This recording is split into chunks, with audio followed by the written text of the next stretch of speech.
on Comcast Sportsnet, part of the NBC Sports Group.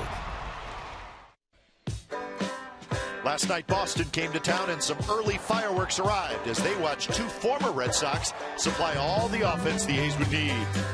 Josh Reddick and Brandon Moss's Big Flies gave the green and gold an early lead, while rookie pitching sensations Jared Parker and Sean Doolittle kept the Boston bats silent all night long as they allowed only a single run. Tonight, Bartolo Colon returns. The crafty veteran will look to keep the Sox in the red as the A's go for their fourth straight win versus Boston. It's Game 2, and it starts right now on Comcast Sportsnet, California.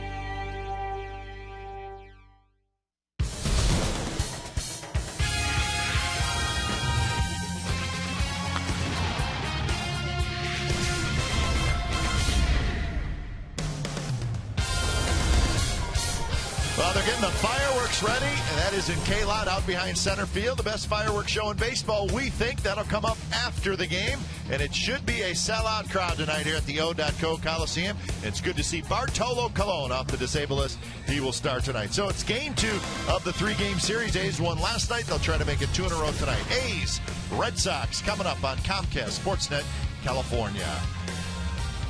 Good evening, everybody. Welcome to Oakland A's Baseball. Along with Ray Fosse, I'm Glenn Kuiper. It is good to have Bartolo Colon back, and he's got a lot to live up to. The A's pitching has been terrific as of late, but it's always nice to get a veteran back into the rotation. Especially somebody that throws strikes, and usually with the fastball. June 17th, he injured himself against the San Diego Padres. The great thing about this, the fact that he got injured, was simply he knows his body. The same thing happened when he was with Cleveland. He tried to pitch about initial 3 innings, and he went on the disabled list for about 8 weeks. But this time, he said, I could feel it coming, and he decided to shut it down, and that is why it's great to have him back to the lineup. He knows how to pitch. He knows how to use the fastball in particular, because if you can throw 93 of 100 fastballs in a game against major league pitchers and do well, you know that he can manipulate the fastball, the movement, left-handers, right-handers. Just a veteran pitcher.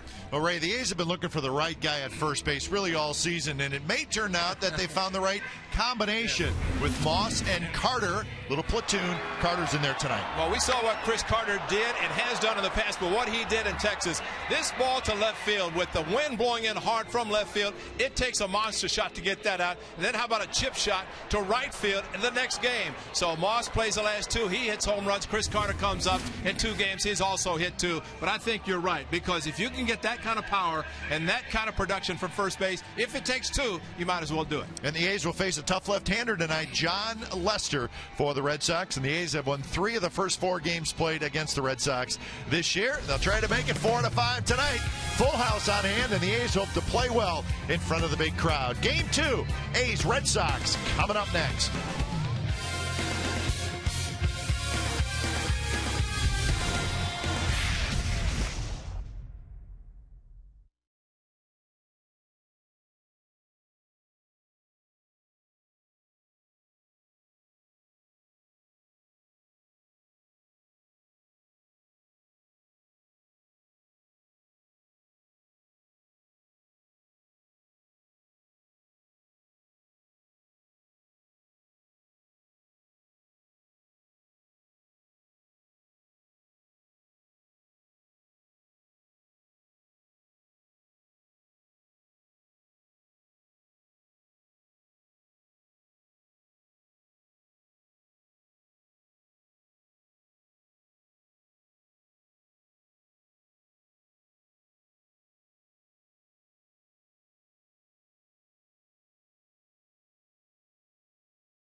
on Comcast Sportsnet California is brought to you by AT&T, the nation's largest 4G network. AT&T, rethink possible. And by Toyota. Check out the great deals at your local Toyota dealer today.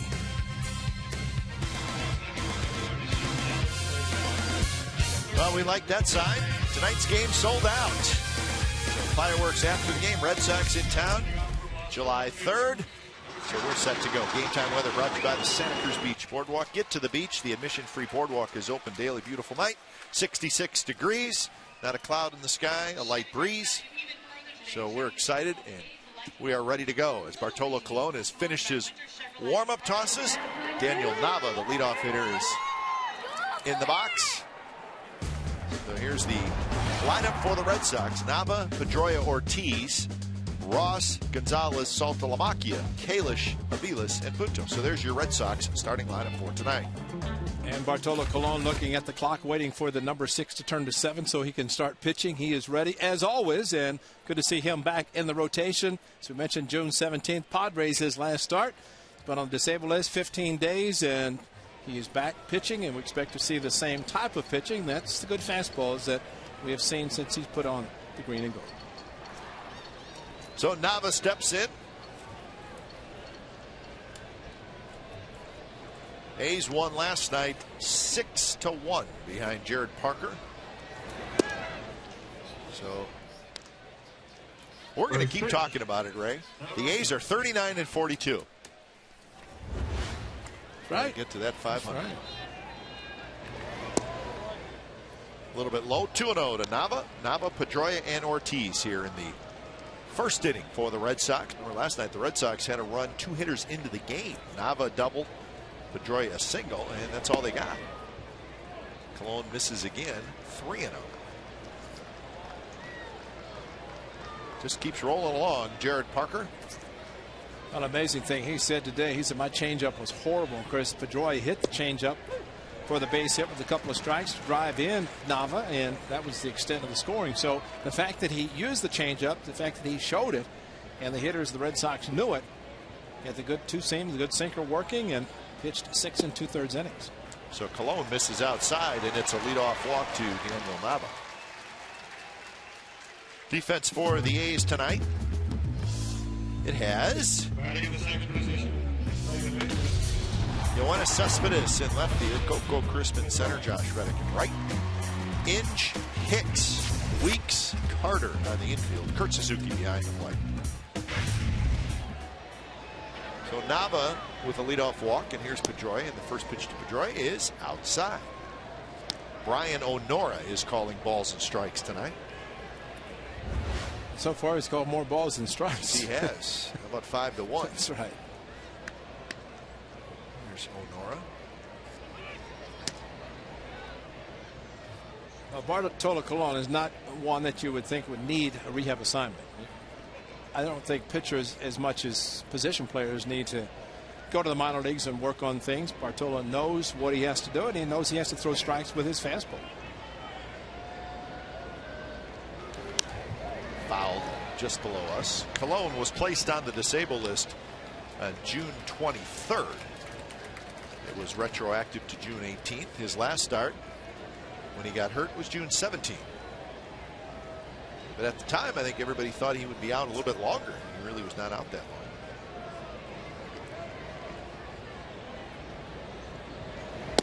long. Good pitch there with a fastball outside corner, 1-2. Well, and talking to the guy, as I mentioned in the open, and he had said some 12 years ago when he had the same thing happen. This is a two-seamer, starts outside, comes the back door, outside corner. But, you know, you learn a lot over time as a veteran, and he knew that if he continued to try to pitch, he was going to be out longer. Hicks has it, and that is a double play. Hicks had a little trouble getting it out of his glove, but still enough time to just get Pedroia at first, and that's a 6-4-3 double play. And that's exactly what Colon can do. Pedroia, a good hitter, but throws a little two-seam fastball and gets a ground ball. And you're right, that it's a great way to start, considering that you want to have a double play situation and turn 2 instead of allowing a run a runner to reach first base, and Pedroia jumped to the bag, was out. And that's a great Exmo, as we will continue to show you. And our Exmo is brought to you by Cache Creek Casino Resort. Exmo doesn't miss a thing. So Ortiz hits with 2 outs. Sitting at 399 career home runs is David Ortiz, 21 coming this year.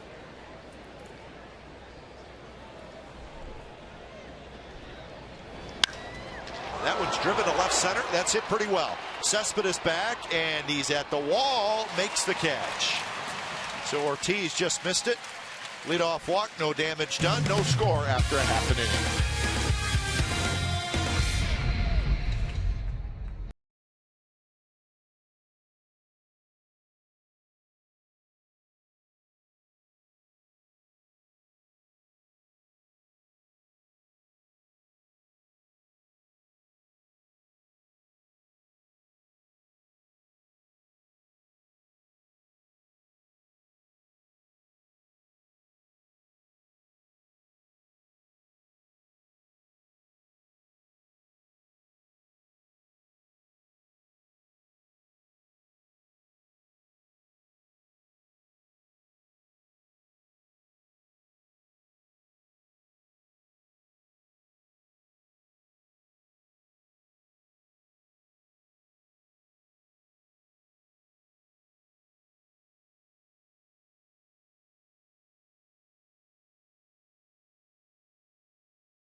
Did not score in their half of the top of the first.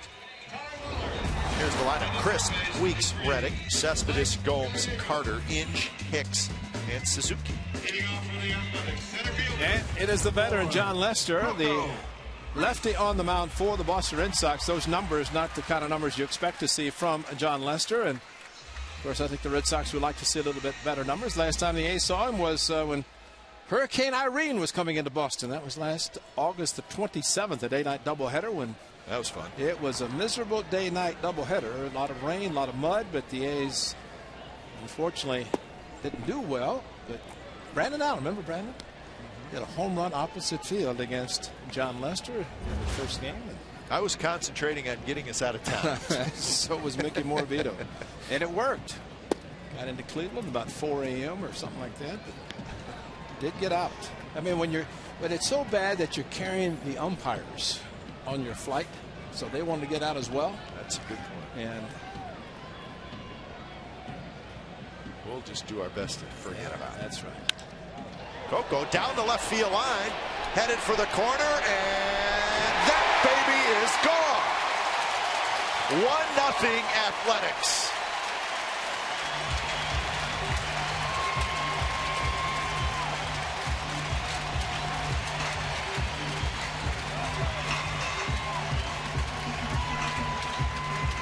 Second time this year already they've done it.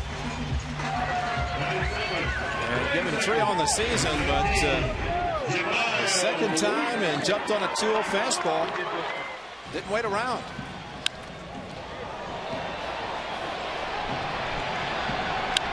So just like that, the A's lead 1-0. Last road trip against Kevin Millwood against the Seattle Mariners, and he does it again tonight. 6th career. To hit more home runs so those guys can have their handshakes or their whatever they're shaking.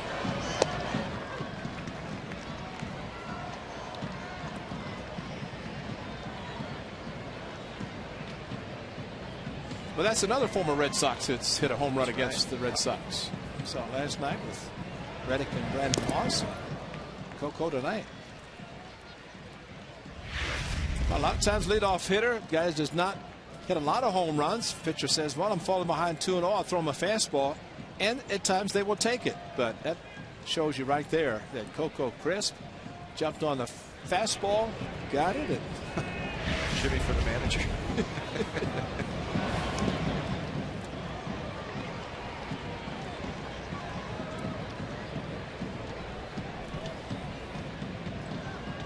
So Coco has done it from both sides. Led off the game with a home run. Millwood, of course, the right-hander.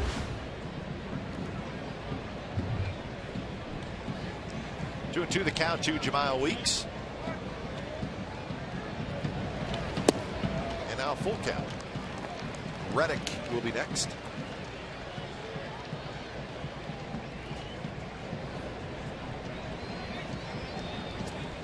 Manager Bob Melvin likes his club to play well in front of big crowds. Well, tonight's a big crowd, and so far they've started out very well. Double play in the first inning and a home run leading off the bottom half. And now a walk to Weeks. So Reddick hits. This is what he did last night. Well, Matsusaka, first pitch hitting for Josh Reddick in the first inning with 2 outs. And tied the game with that long shot, his 19th. And Johnny Gomes, you know, it's interesting. When you look in Johnny Gomes' locker, you can see this boxer's robe. It's all yellow. And Josh Reddick last night being interviewed, Johnny Gomes got him one. Right. Here he is standing there, all the writers around him, and he's got the yellow robe. Just finished a knockout. Whatever he's been doing, just continue doing, because his 81 games, which was last night to the 81st, at least 14. 19 home runs.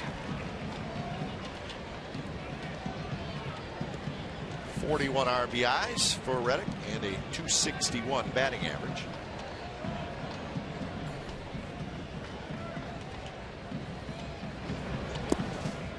Way in the dirt. So 1-1 the count. The A's are 3-1 against the Red Sox this year. They're 7-8 against the AL East. And they're 20-19 at home. Red Sox will come back to Oakland later on in the season.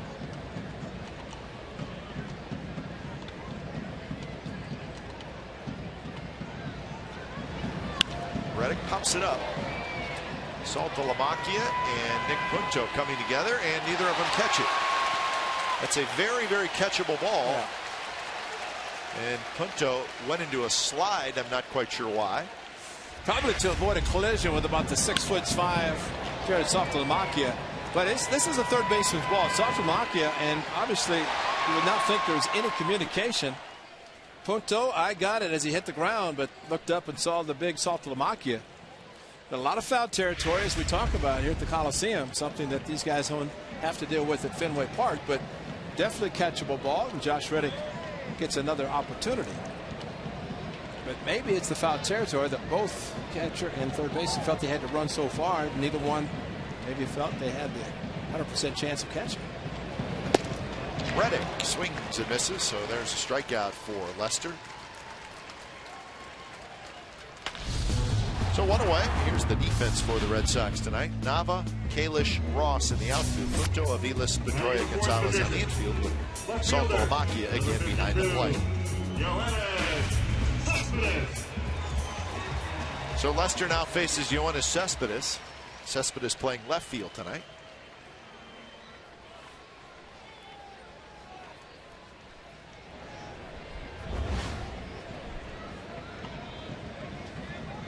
For 4 last night for Cespedes.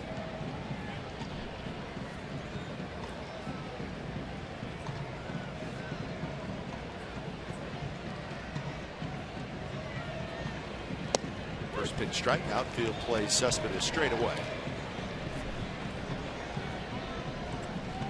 Another guy great to have in the lineup. Of course, a couple of different injuries. It's on the DL. The other a little bit slower, and that's the hamstring that he stayed on, but his bat speed is unbelievable. It's a thing of beauty to see on a daily basis. way he gets the bad hit through the hitting zone.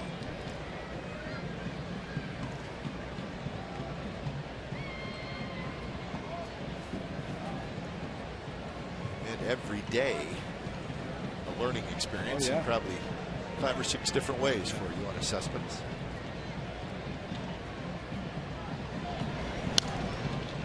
But the manager, Bob Melvin, was talking about that a couple days ago, and he said, as far as the baseball language, you could communicate with him very easily. He knows the baseball terminology.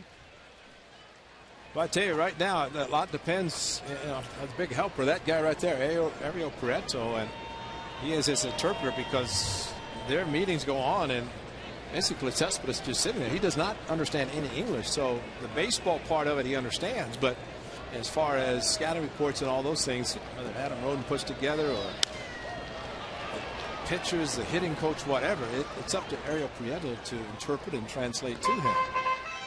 But I still think his approach has been outstanding since he joined the club, and we talk about it often, that see ball, hit ball, and sometimes thinking too much, you can think what guys might be throwing you or going to throw you, and you can think too much about that and pitches by you. But I think his approach is get it ready to go and get the bad hit through the zone. If he likes it, that's a go. 1-2 the count with Weeks at first. Coco Crisp with a leadoff homer here in the bottom of the first. Rolls foul. Change up from Lester. Well, that home run by Coco Crisp extends that stretch of consecutive games with the home run for the Athletics. It's now 14 straight games and 19 home runs total in those 14 games. A's as a team now have hit 80 home runs. They're 8th in the American League in home runs hit. Cespedes hits it hard but foul. So the count remains 1-2. You saw some of the guys on the bench. Brandon Moss, of course, contributed, as well as Josh Reddick has hit a bunch, and it's 14 straight.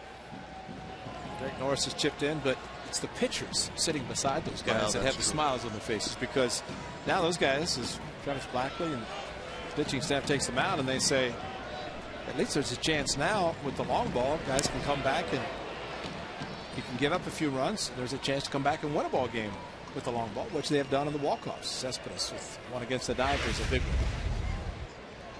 Check swing and tried to hold up, but just fouled the ball. No chance for Saltalamacchia to hang on.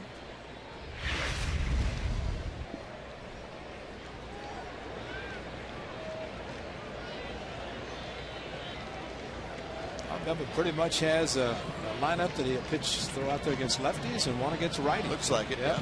He's got that working pretty well. Cespedes, good swing there, fouled it straight back. Yeah, you're starting to see a Carter Moss, not much of a platoon there. You're starting to see it with Hicks and Pennington a little bit at shortstop, and you're seeing it with kind of Seth Smith, Johnny Gomes in the lineup at different times. And both are right-handed hitters, but Derek Norris and Kurt Suzuki sharing time behind the plate. But you know, the one thing it does, it keeps everybody sharp, because you're not going to have anybody sitting.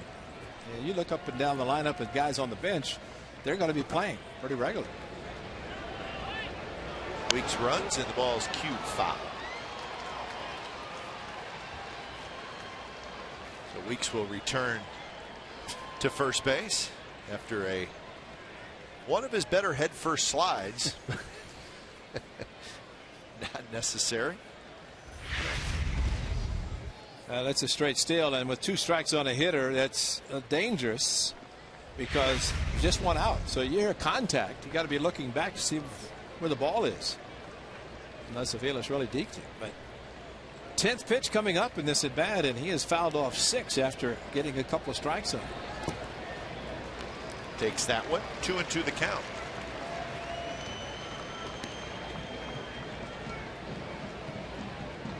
So 23 pitches thrown by Lester here in the first inning, and there's only 1 out. So remember, a disastrous start for Daisuke Matsusaka last night. Knocked out in the second inning.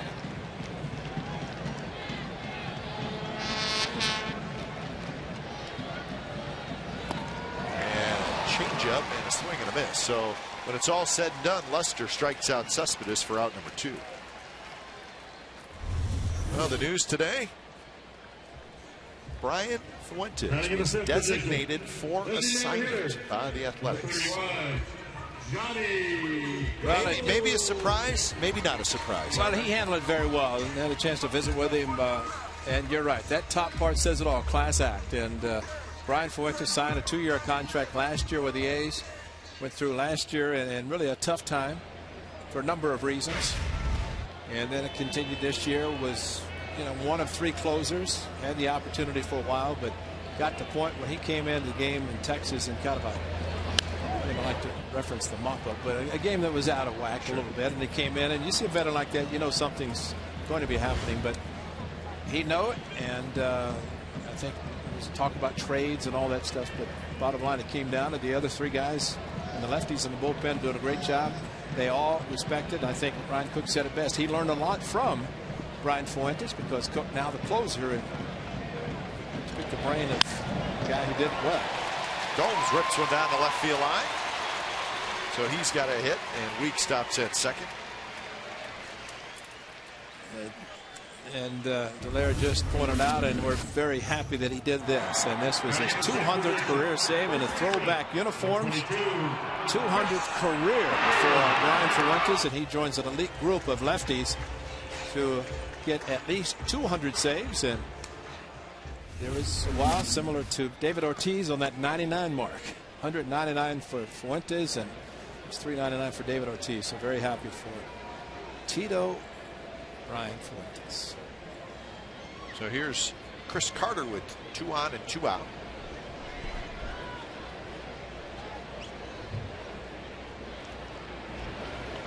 So the A's basically have 10 days to still try to work out a trade for Brian Fuentes before they release him if they cannot. Now they probably have been trying to trade him. So we'll see how it all ends up. But Brian Fuentes done as an Oakland Athletic. Carter swings and misses, 0-2 to count.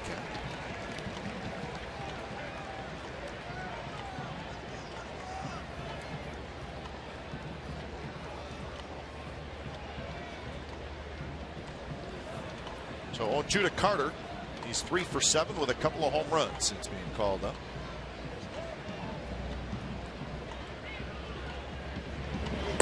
Fastball is high. Chris Carter is getting his chance, another chance, and I think it's a different approach this time by the big one. He's big, and I think his aggressiveness, and especially he and Brandon Moss have a chance to put up some big numbers at first base combined, as they already have. Fastball runs outside.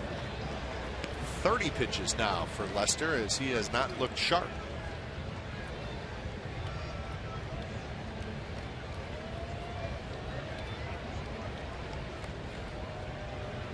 Sean Doolittle center, huh?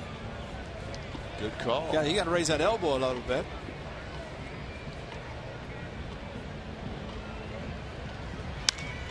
Carter drives into right field. Cody Ross shading his eyes. He's under it. Side retired. Coco Crisp with a leadoff home run. So after 1, the Coliseum, the A's with a 1-0 lead over the Red Sox.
Amazing Spider-Man, now in theaters. Beautiful look at Coliseum parking lot and beyond. It's going to be packed tonight, and the auxiliary parking lot's going to be filling up as well. Sellout crowd for the Red Sox and fireworks and Bartolo Colon. Facing Ross, Gonzalez, and Saltalamacchia here in the second inning. A's with a 1-0 lead on the Coco Crisp home run.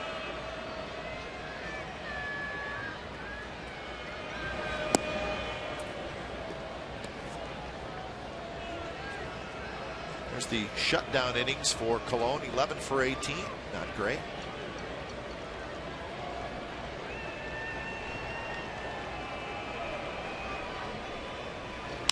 Cody Ross hitting .286, 12 home runs, 39 runs batted in, so he's having a good year for the Boston Red Sox.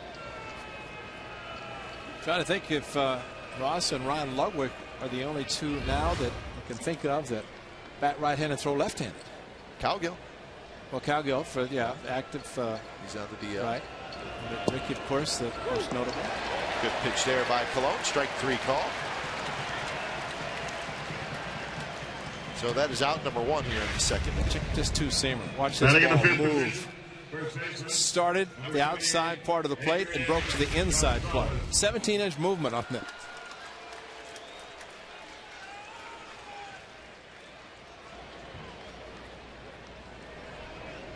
So here's Adrian Gonzalez. .272 for Gonzalez. 6 home runs, 43 runs batted in. And that one's driven to left center. Crisp on the move. He's got room, and he makes the catch for out number 2.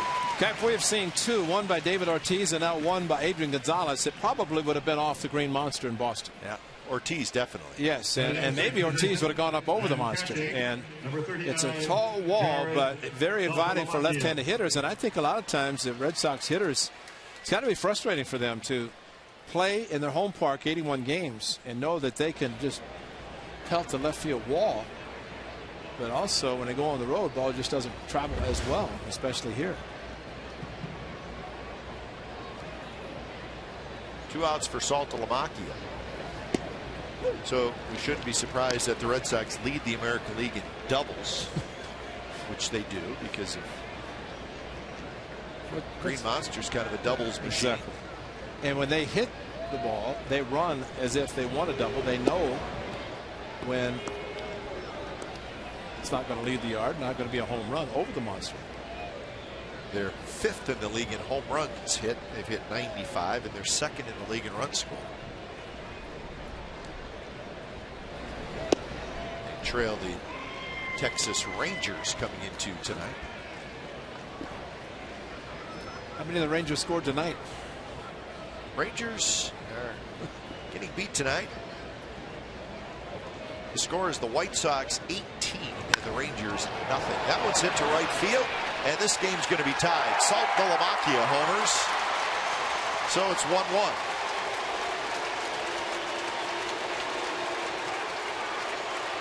It looked like that pitch dropped right down and in to Saltalamacchia. A rare changeup from Bartolo Colon. Very rare, especially with the movement on his fastball. Throw him a backdoor, looked like a slider. But this changeup, he wants it outside to Suzuki, but inner half of the plate at 84. And not surprised as switch hitter Saltalamacchia pulled his hands in. Yes, he did. He crushed it. So number 16 for Saltalamacchia, and here's Ryan Kalish. But we were talking about that score. White Sox 18, Texas nothing in the bottom of the 7th inning. Roy Oswalt started that game for Texas. Gave up 4 runs in the first inning. White Sox have 21 hits, and they have the bases loaded in the bottom of the 7th inning. So ugly night for the Texas Rangers. They don't have too many of those. Coco racing back, and he's going to get there. He's got it. Side retired. Saltalamacchia with a home run, so we're tied at 1.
7th annual Dog Day at the Park, presented by Everdorm, Adams, and Nalabone. Fans are invited to bring their dogs to the park as the A's host the Yankees at 7:05. This year's event will feature a pregame pup rally and parade around the field.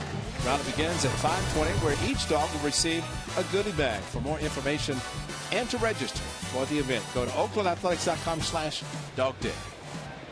Saw some dogs here today. I thought today was the day, but it's the Yankees come to town.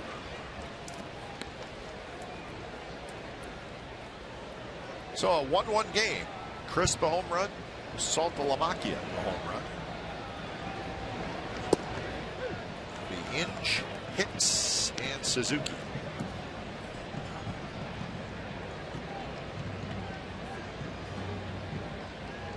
White Sox got another run in that game. It's 19-0 going to the 8th inning.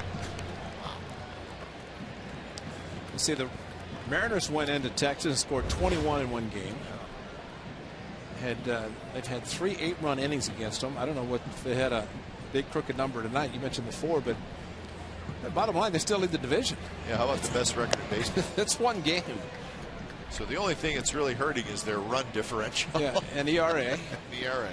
And if Craig Gentry's going to be pitching, he pitched well for the Rangers. Their center fielder. Inge fouls it straight back.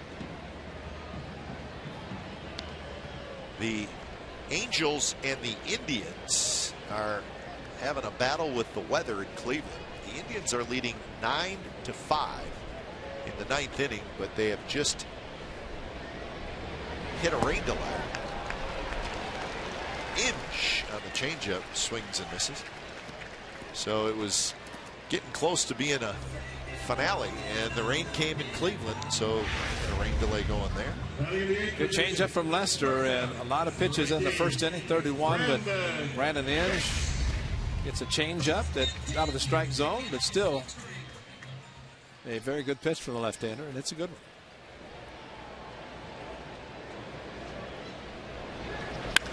Hits deep but foul. Jumped on that one. A second deck foul ball. So we're told, Ray, that game in Cleveland, remember the Indians are leading 9-5, top of the 9th inning, 2 outs. And they called it. Or they got the tarp on the field. So 1 out away from a victory for the Indians. You know what makes it tough on that? The spread, the post-game spread. Yeah. You know, do you put it out and let the guys get it before the final out? You know, the Angels might come back and win.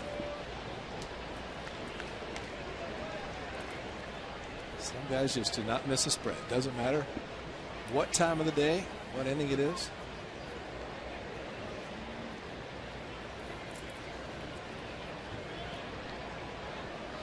One and 2 to Brandon Hicks.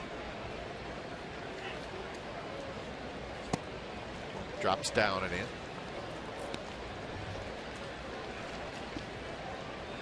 Hicks is 0 for his last 11. Remember, he had a couple big hits in that series against the Giants.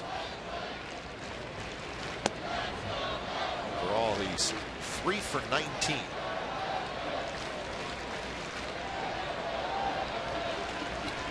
If you look at if it's a platoon situation, there are probably more right-handed pitchers than lefties. So the right-handed part of that platoon probably will get fewer at bats.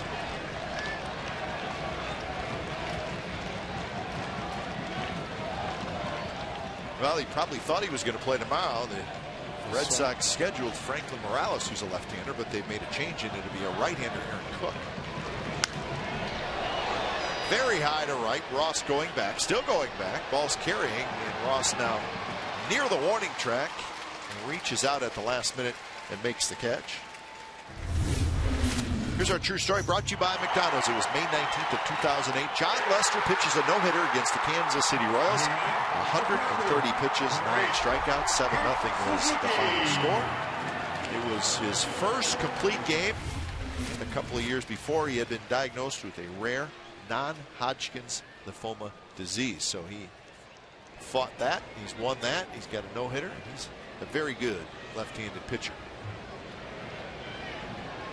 He's 28 years old, from Tacoma, Washington, John Lester. Second-round pick of the Red Sox back in 2002. That win with the illness, probably the biggest one he's ever had. I would say the biggest he ever will.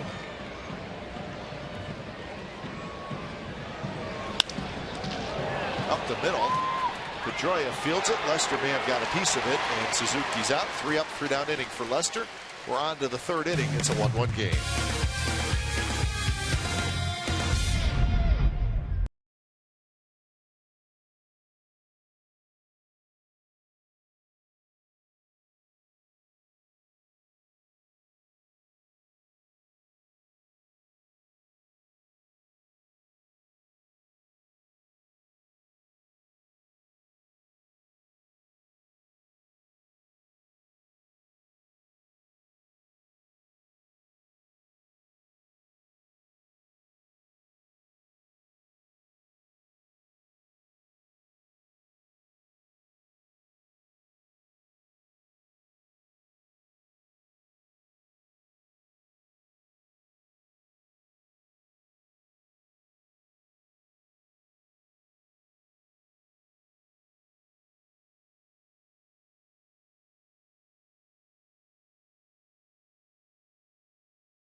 People celebrating America's birthday a little bit early, but tomorrow you can really celebrate it. Celebrate Independence Day with the A's. 10,000 fans will receive a patriotic A's red, white, and blue baseball hat.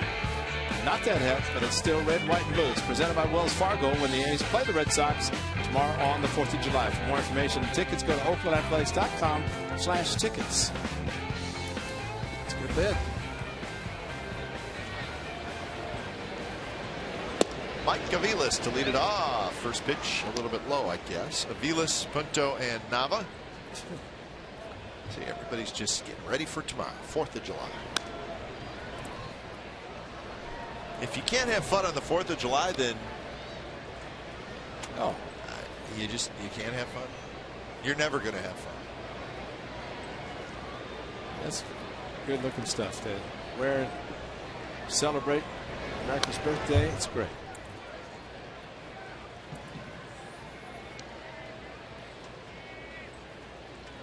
Each team with a solo home run.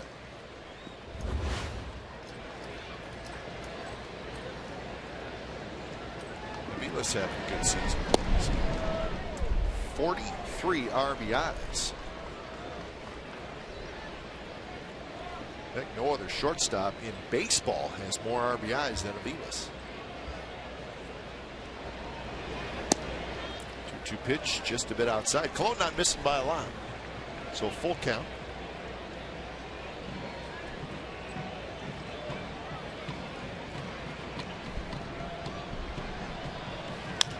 That one chopped.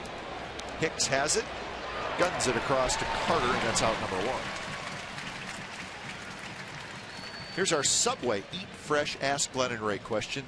Steve from Modesto asks, does Kurt Suzuki call the pitches? If so, why does he look into the dugout before he gives the sign? It's a good question, right? He calls his own game. He only looks into the dugout, and you'll watch him. He will never look in the dugout with nobody on base. So maybe Bertie Dallaire can show him. Just look right at. Now just watch this. Now he will not look in the dugout.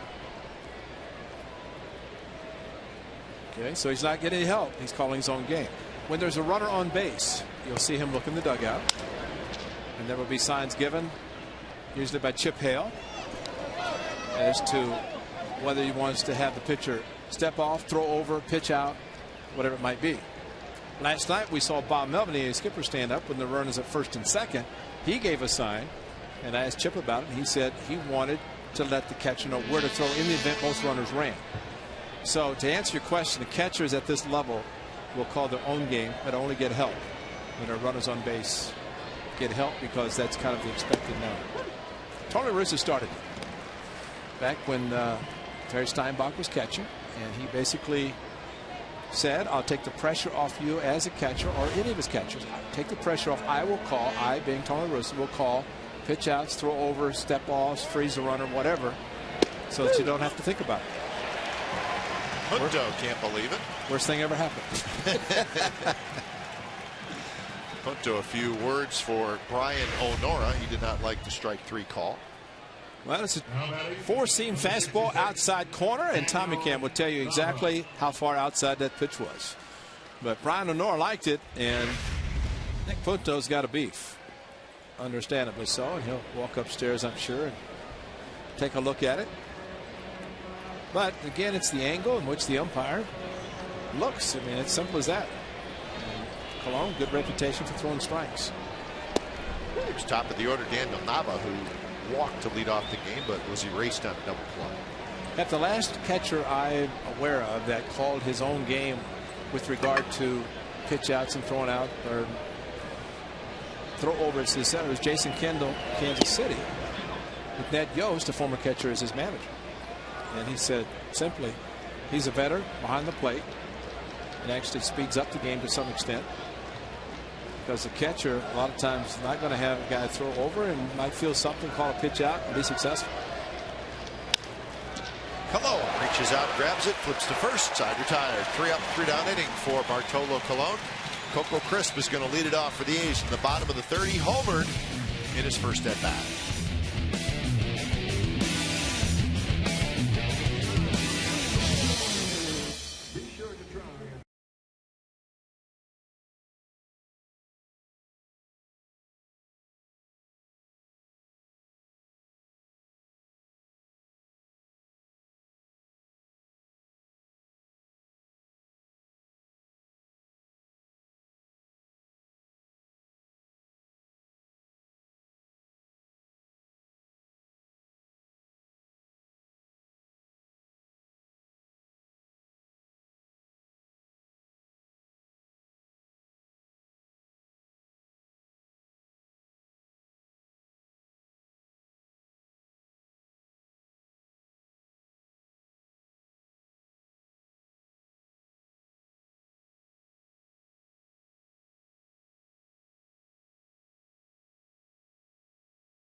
The 12 Major League Baseball All-Star Game as the best of the American League take on the National League's top players. Don't miss the action Tuesday, July the 10th at 4:30 p.m. in Kansas City. Midsummer Classic.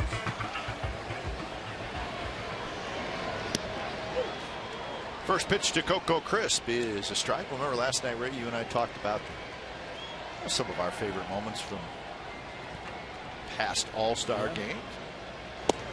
A's fans checked in on some of their favorite moments of different All-Star games, which was interesting. I'll tell you what some of our great fans had to say about their memories. Crisp homered in the first inning. On Twitter, Andrew V said Steinbach's home run and MVP win in 1988 when no one thought he should be there. That's right. And Bo Jackson's performance in '89 was great too. That's a good one. Bo Jackson. Yeah. Long home run leading off the game. Good. Russell leading off up in the batter's eye in center field at Anaheim. Coco goes around, and that's strikeout number 4 for Lester. So looks like he may be settling down some after a rocky first inning. Now batting, second baseman, number 19, Jamayo. Estefan on Twitter said, how about 2001 Cal Ripken homering in his last All-Star game? That was in Seattle, right? Yeah. And that's when he was at third base, and Alex Rodriguez, I think, played short, and they were announced that way, but A-Rod said no. You're going to move to shortstop. That was kind of cool. Yeah, they moved, changed positions. He basically said, let's go. You're going to be at shortstop.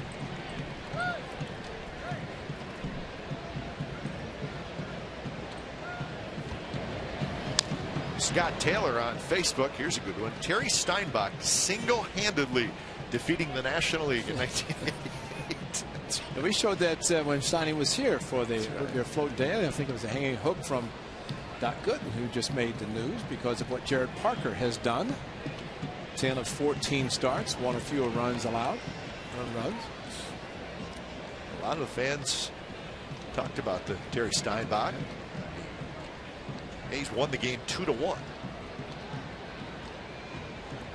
Sergio on Facebook brings up Randy Johnson throwing behind John Kruk's back. A little humor. I don't know how funny it was to be the hitter. 0-2 pitch. And Weeks swings and misses, so that's back-to-back strikeouts. 5 in the game now for Lester. Well, he's using changeups and this hook to get strikeouts, and this one in the dirt. Good block by Saltalamacchia, but the changeup has worked effectively. And now the curveball.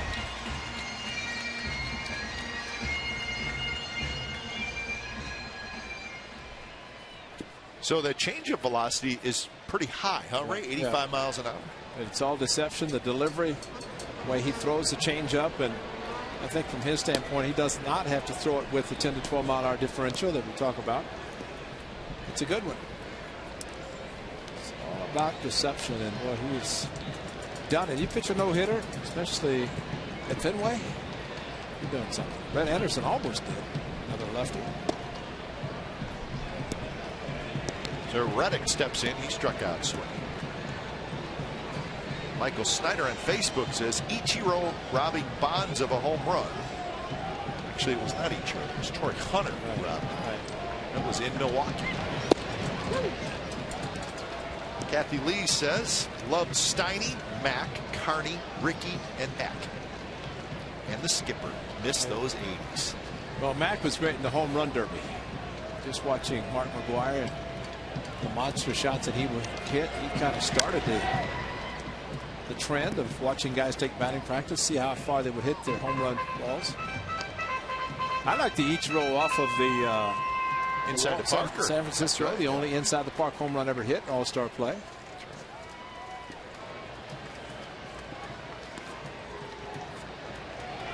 It's my watch. Brian Honora got some dirt in his eye.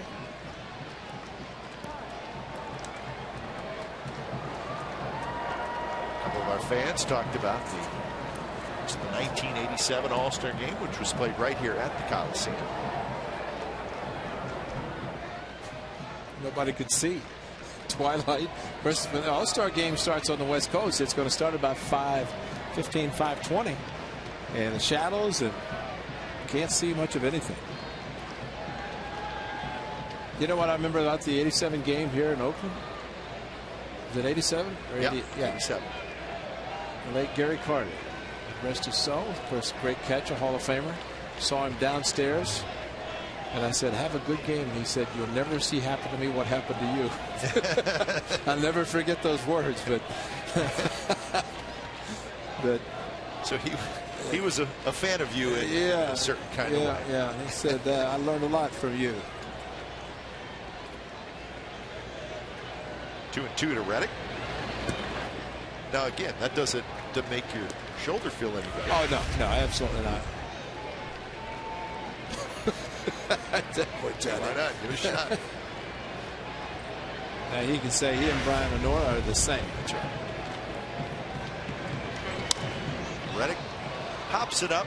Punto is going to have a play in foul territory, and he does. So that's 7 in a row retired by Lester, and we're through 3. It's tied at 1.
One game, top of the 4th inning. Sellout crowd tonight at the Coliseum. It'll be Pedroia, Ortiz, and Ross. Rangers are on the board, right? 19-2. Top of the 9th inning.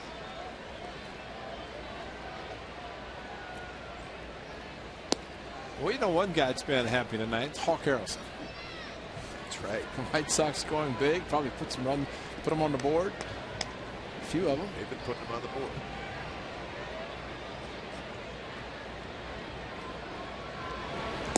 Orioles and the Mariners are scoreless in the 4th inning. Chen for the Orioles, Hernandez for the Mariners. That's the 2nd game of that series. Mariners won last night 6-3.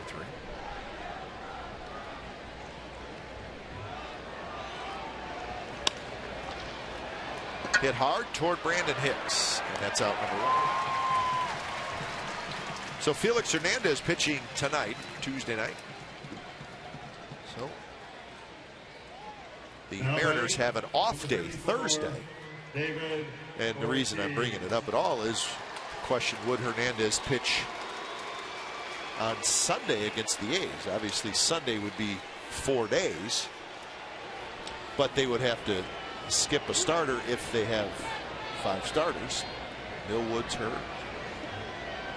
I've always felt that if you're the best, you're the ace, and you're going to pitch every 5th day regardless. Well, that's what I'm thinking. Yeah, exactly. I can't imagine him pitching tonight and then not pitching until next weekend, right. Meaning exactly. After the All-Star. Yeah, and unless someone were to call Ron Washington and say, hey, don't pitch him so he's eligible to pitch extended time in the All-Star game, I don't think that's the case. So we don't know the rotation for sure, but we'll see if Hernandez pitching tonight does indeed pitch on Sunday here at the Coliseum.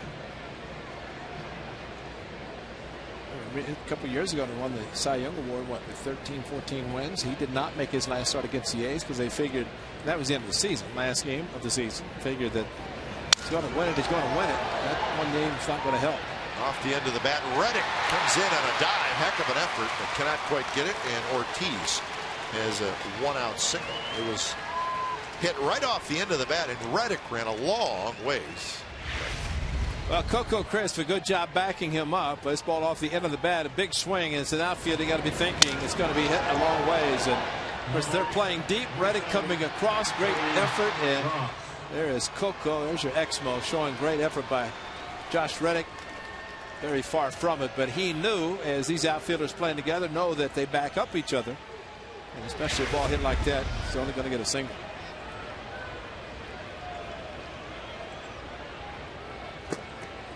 So Ross hits. He struck out looking in the second inning. First pitch in for a strike.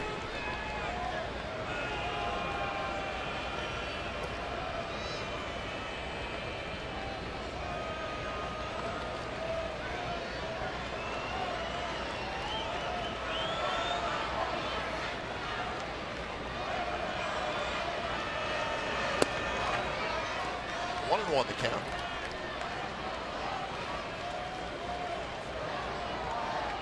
.45 pitches for Bartolo Colon in the fourth inning.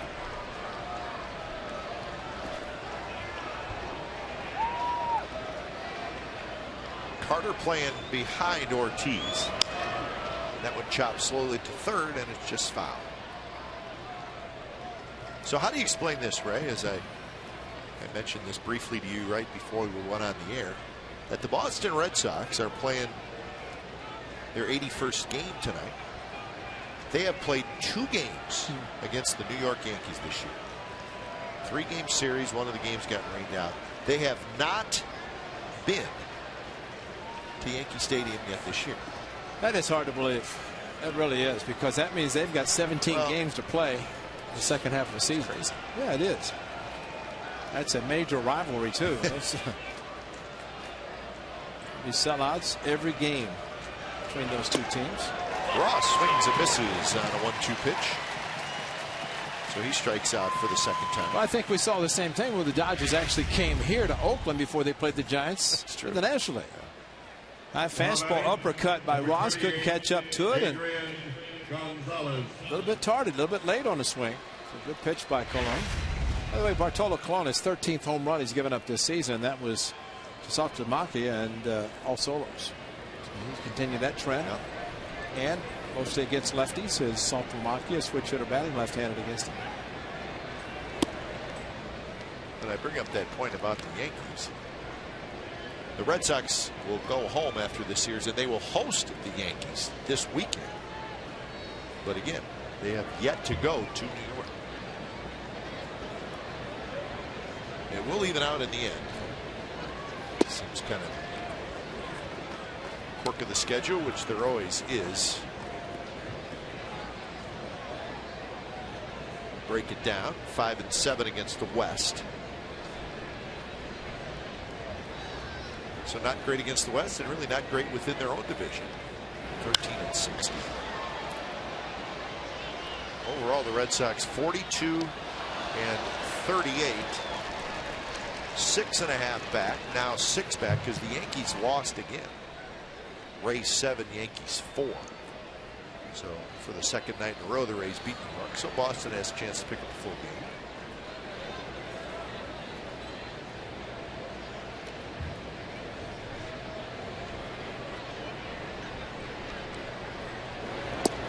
Pitch is low. Now 3-1 to Gonzalez with Saltalamacchia in the on-deck circle.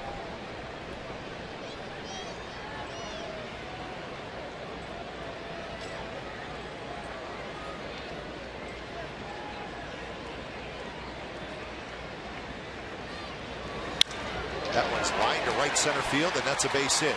Ortiz digging around second, and the big fella's going to head into third standing up. So first and third, 2 outs for Saltalamacchia. Well, good thing about this one, the A's playing deep with 2 outs and respecting the power of Gonzalez into right center, and the Exmo see the foot get down, and boy, that means that is pretty good. They lift the front leg, and this ball cut off by Josh Reddick. Otherwise, If they're not playing a little bit deeper and Reddick not able to cut the ball off, even big puppy David Ortiz, who's much lighter, running much better, and might have scored with 2 outs.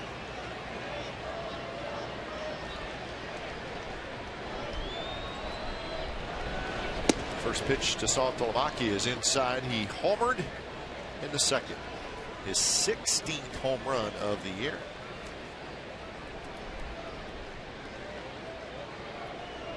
Hit it up into the seats just to the right of the out-of-town scoreboard. That one missed again. 2-0. Well, this was a solo shot. It was a changeup down and in at 84 miles per hour. And so far in this event, he's seen 2 fastballs inside. Not the 2-seam fastball that we're accustomed to seeing with Colon starting it inside. That's going to go away. Right there for strike 2-1.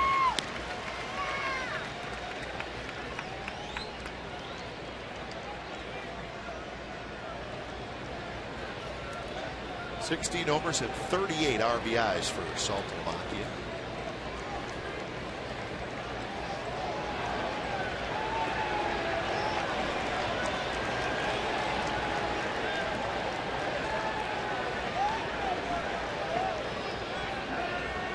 Ortiz at third, Gonzalez at first. Pitch again, 2-2. By the way he's taking the 4 fastballs, you think he's looking for another changeup. I would not look for anything but a fastball. Well, from Bartolo. Exactly, and plus, you'd have to think that a catcher and a pitcher are going to know that if you're going to hit a changeup, swing the way Saltalamacchia did, it's very unusual to get another one.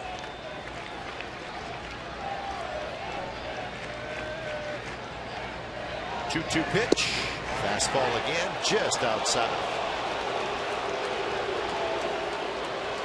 Now let's see if they go inside. 3 fastballs outside, and this one a little bit too far for Brian O'Neill, but Bartolo likes the 2-seamer. If it's breaking a lot, he may change it up and go inside, but throw it hard and go for the 2-seamer, or stay away from it. Just watch Kurt Suzuki, and it's going to be away. Gonzalez goes and pop up toward the seats and into the seats.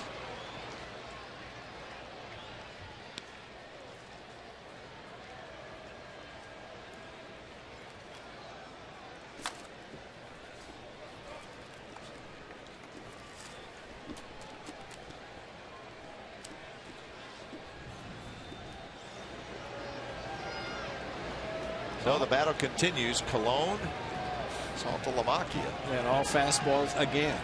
6 fastballs to Saltalamacchia. He's going to get another one. He fouled it straight back. He's with that shift on with Weeks out in shallow right field and Hicks right behind second base. If you remember the game against the Giants, bases loaded. Colon pitching and back-to-back hitters. Started the fastball inside, got big strikeouts with the bases loaded. The A's salvaged 1 win in the weekend series. He's staying outside of the fastball, maybe not confident that he's going to get the kind of movement that he wants normally. Ready to go there inside with the 2-seamer here. And Saltalamacchia. Carter knocks it down, cannot come up with it. Run's going to score as the ball trickles away from Carter. Ortiz comes in, and the Red Sox take a 2-1 lead. It was a hard hit ball to the backhand of Carter, and he just could not make a clean play on it.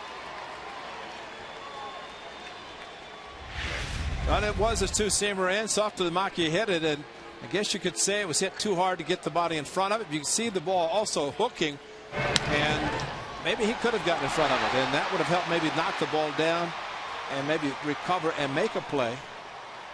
And I think, and just watching that replay again, you get the body in front much easier than a backhand. So he's given an error. Indeed, E3. So no RBI, and that's a big one.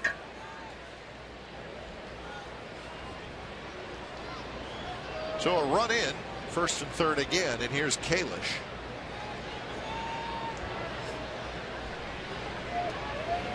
Kalish hits a shot. Weeks backhands, and that was a hard hit ball. And a nice play by Weeks. Side retired.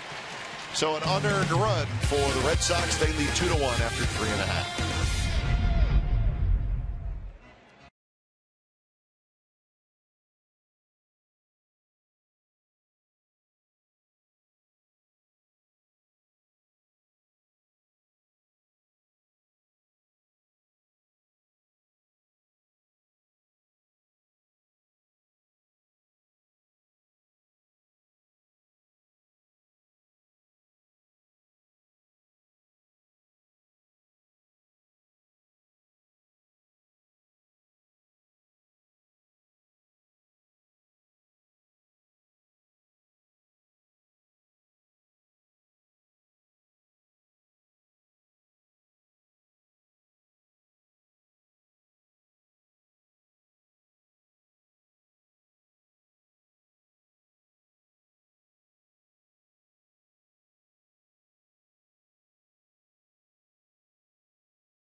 TNT, who were the 2 A's players and the 3 Red Sox players that were American League All-Stars in 1987 right here at the Oakland Coliseum. Wow. 87. A's had 2 guys.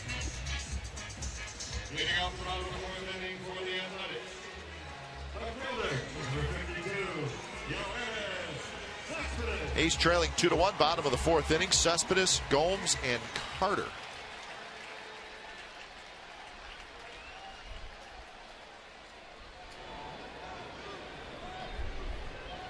Cespedes struck out swinging in the 1st inning. 5 strikeouts for Lester.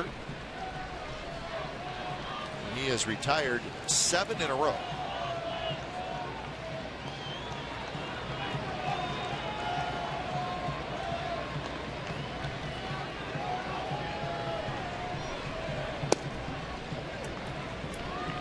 Lester has a terrific career record. He is 81 and 39.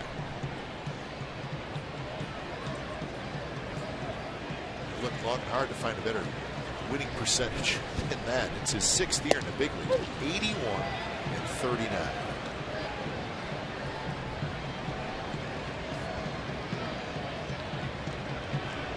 That's why people say, well, he has been pitching well. You can never look at somebody like that. They're going to figure it out. They're going to have success as he has had without figuring out some problems he might be having. Red Sox with a very good rotation as always. I want to get Big John Lackey back. It's got to get better. Lester's been an all-star the last 2 years, not this year. So 3-2. In fact, you look at his last 4 years, Ray. 16-6, 15-8, 19-9, and 15-9.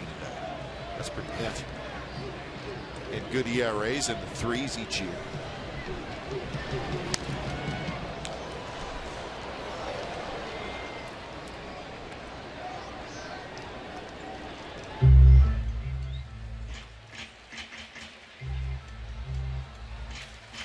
So full count. There's that little crack of sun that we get every night right about this time.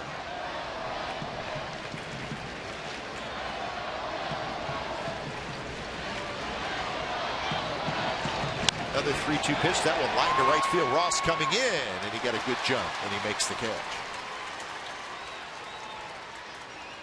Here's our Farmers Insurance report card, and it's what we're talking about, folks. Best winning percentage in Major League Baseball since 2006. Lester is third.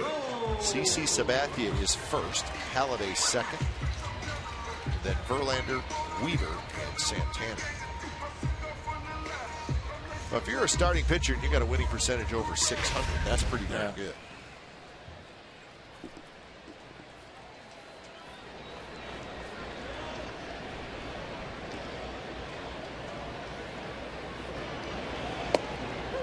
Also a bit of a oddity for Lester is that in his career he's actually pitched better on the road than he has at home.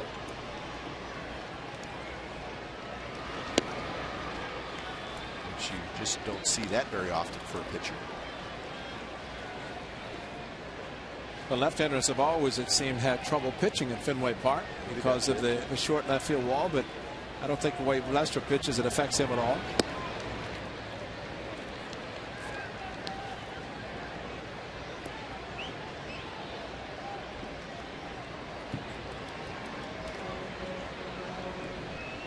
Well, they need John Lester to be the leader of the staff.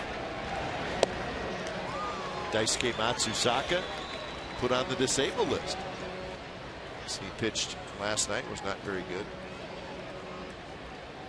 That's this year, so the pitching better on the road holds up this year as well. And a good changeup, and that is strikeout number 6. There are times a catcher, pitcher will watch a hitter. Johnny Gomes got the 2-1 changeup. He swung exactly the same way he did on this 2-2 changeup. Same location, same swing, and that's why you can back up. Several changeups in succession against a hitter. They just don't believe you got to keep throwing, especially release point, as Lester has proven tonight with a changeup. It's a good one. So basically, changeup's a great pitch because a hitter looking for a fastball, it looks like a fastball. It's not. He swings and misses. Exactly. They're swinging at the motion. So if you throw him a changeup, he's thinking he's probably not going to throw it again. Well, then he's really looking for a fastball. Of course, right? Yeah, exactly. Well, go back to Dallas Braden's last start before he had surgeries right here against the Tigers. He had nothing but a changeup because his shoulder was hurting. And he gave up nothing to the Tigers. 0-2 pitch, strike 3 called. 7 strikeouts now for Lester, and he's retired 10 in a row. 2-1 Red Sox after 4.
the 5th inning. Bartolo Colon will face Aviles, Punto, and then the top of the order, Nava.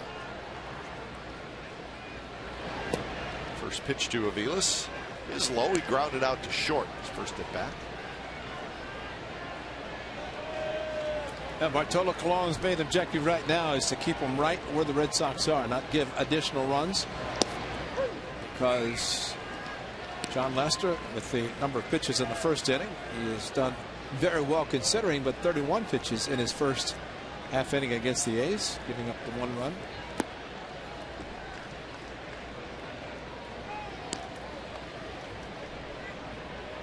It was an unearned run last inning.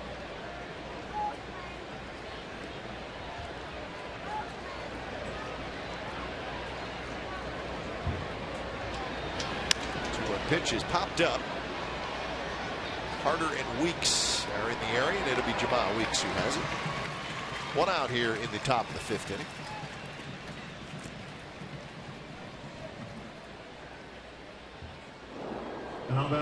I see today, Ray, where Chipper Jones got named to the National League All-Star team as a replacement for Matt Kemp.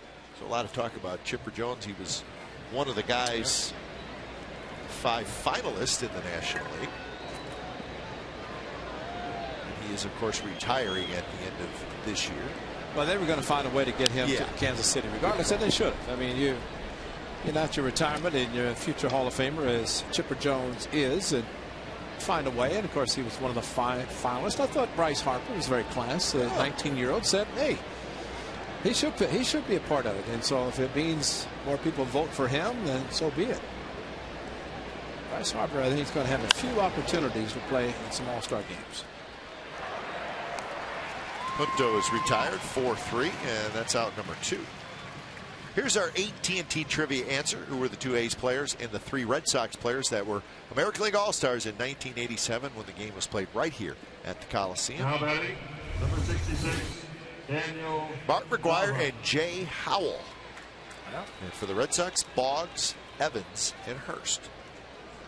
It was a 2-0 National League win over the Reds. Yep. The Rock, Tim Raines, who was with the Athletics for a year and got the game winner. And he got the game winner when it got dark, because at twilight it was the most unhittable performance you would see. And of course, again, anytime it happened in Anaheim, I think they might have gone 16 innings a long time ago. They played in Anaheim just to twilight. You just can't see the ball. Base hit for Daniel Nava. He's been on base twice with a walk and now a single. In the one game I remember in the All-Star game one year was in Baltimore. And you know how now it seems like every player gets in the lineup, somehow gets in the game. And I think in that game, and I want to say the Blue Jays had won the World Series, so Cito Gaston was the manager. Mike Mussina was with the, he was playing for the Orioles, was warming up in the bullpen. And everybody could see him, but he never came to the game. And there were some disappointed fans there expecting their own player to come in. And it seemed from that point forward, it was, we can't have that anymore. We got to get everybody in the game. And it got to the point they used so many in one particular year, they had to end it in a tie.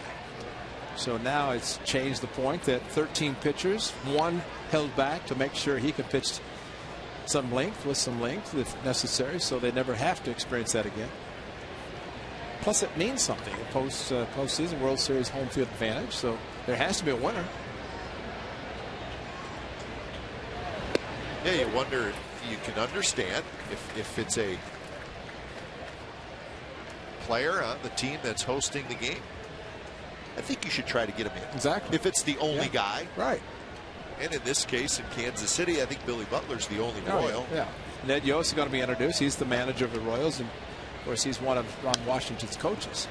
But again, it's easy for us to say, but the manager, it's not an easy job for the manager. Well, Tony La Russa's taking a lot of heat. I don't know if it's right or wrong, or I don't know who's right or wrong in this whole Tony's leaving Reds players off because they got in a big fight last year. Who knows what's going on? Well, plus, I think the manager and Ron Washington said, I only had 7 choices and I had to take 5 pitchers. Sure. So you start getting limited in players you can take. Time. Yeah. But, you know, talking to Jared Softelmakia, who probably should be on the All-Star team with his numbers as a catcher, and Jordan Berto as a pitch count for Bartolo approaching 74. Its next pitch will be 74, so you know he's going to be limited. But Jared Softelmakia made a good point. I think players have that if the World or the All-Star game determines home field advantage, then why can't the best players and maybe for each league play the game and play to try to win it, not to try to satisfy everybody, and especially in a fan vote, kind of a popularity contest. Inge has it.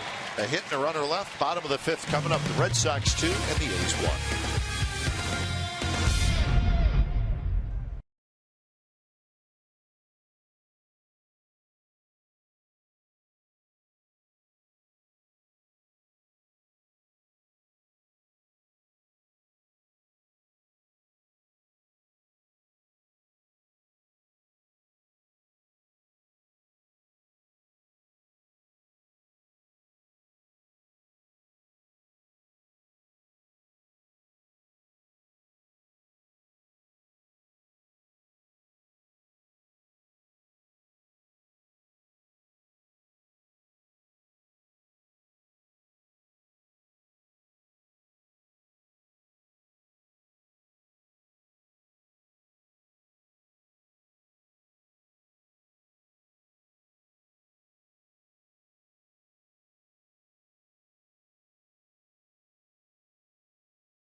California is brought to you by Cache Creek's Summer of Luck. $500 cash every hour from 2 p.m. until midnight. Visit CacheCreek.com.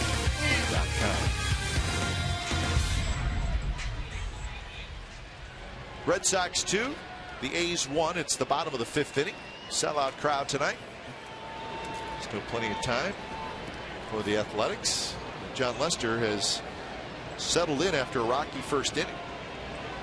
He has not allowed a hit since the first inning. He's retired 10 in a row. Punto, a little bit of a juggle, but plenty of time to throw an inch, make it 11 in a row.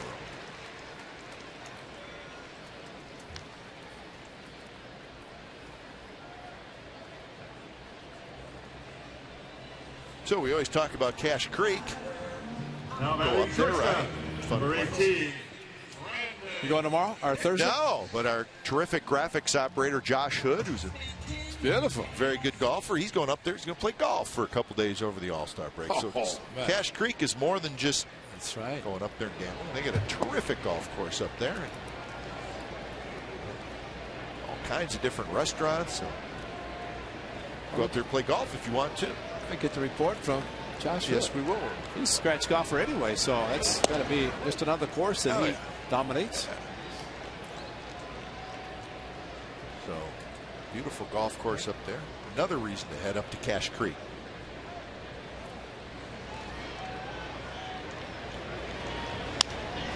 Big chopper toward third. More action for Punto, and he throws in time. 2 outs.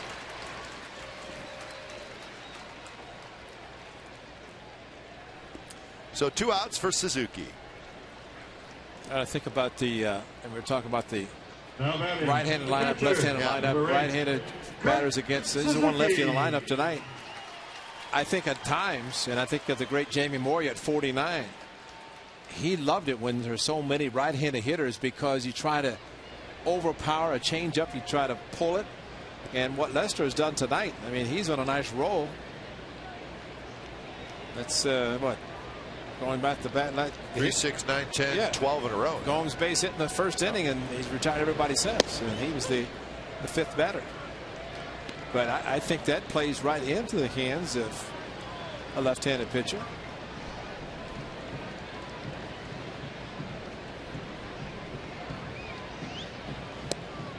There's a changeup.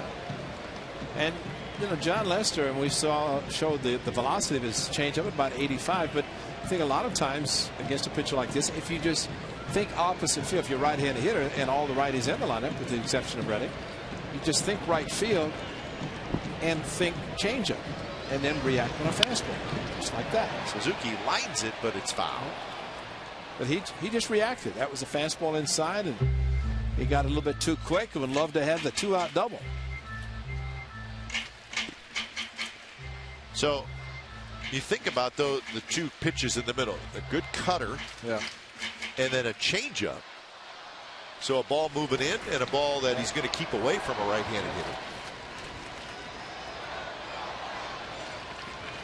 A curve strikeout with Jamal Wiggs. He kind of showed that pitch tonight, but he's not thrown a lot of them. Suzuki flips one. Pedroia going back, and he cannot quite get it. So Suzuki has a 2-out single. And you can see the reaction of Kurt Suzuki, who was upset when he got out quickly with a fastball inside and just missed a double. And struggling, feeling good now. His left hand is feeling much better, and just swung at a pitch off the plate. A waste pitch maybe from John Lester, but Suzuki just flared it out to right field. Exmo, extend, release the top hand, and thank you for a base hit. That's it. Makes up for all those line drives that are caught. So that's the third hit for the Athletics. And here's Coco Crisp.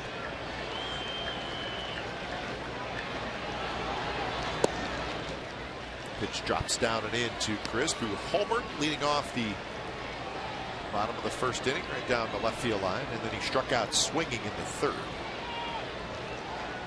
A's have not had a lot of base runners, but when they've had a runner at first, and Lester just did it there, he took a long time, but he got the changeup pitch that he was going to throw. He really kind of delayed his pitch to the plate. Good fastball there, but Coco in the same count, 2-0, fastball in, turned on it. Lester knew, said give me another baseball because he wouldn't go. But that's it for the A's. One of 2 hits in the first inning, and Suzuki just got the third. That's a fair ball. Punto's going to go to second, and it's in time to get Suzuki. Side retired. A hit and a runner left, and we're on to the 6th inning. Red Sox 2 and the A's 1.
Stay up to date on everything athletics with Casey Pratt. Follow Casey on Twitter at Casey Pratt CSN.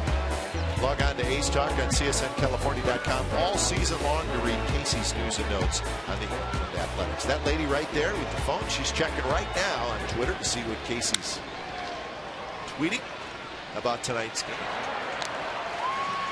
Ortiz grounds out. So that's out number 1 here in the 6th inning. Bartolo Colon has allowed 4 hits. He's got 3 strikeouts. Well, the shift used by the Athletics with Big Papi, David Ortiz. Of course, he blooped one last at bat in right center and scored the second run unearned. Now batting, number 7. So Bartolo Colon, a solo home run. Saltalamacchia hit that. Then he also hit a ground ball that Chris Carter was given an error. Big Papi looks good. He may play till he's 40, 45. Who knows? He's a young man still looking for the 400th. And how many times do we see guys looking for that one hit, that in this case a monumental home run for David Ortiz? They start thinking about it. Hasn't thought about one of the 399 he hit, but he's thinking about 400 because that's an elite group.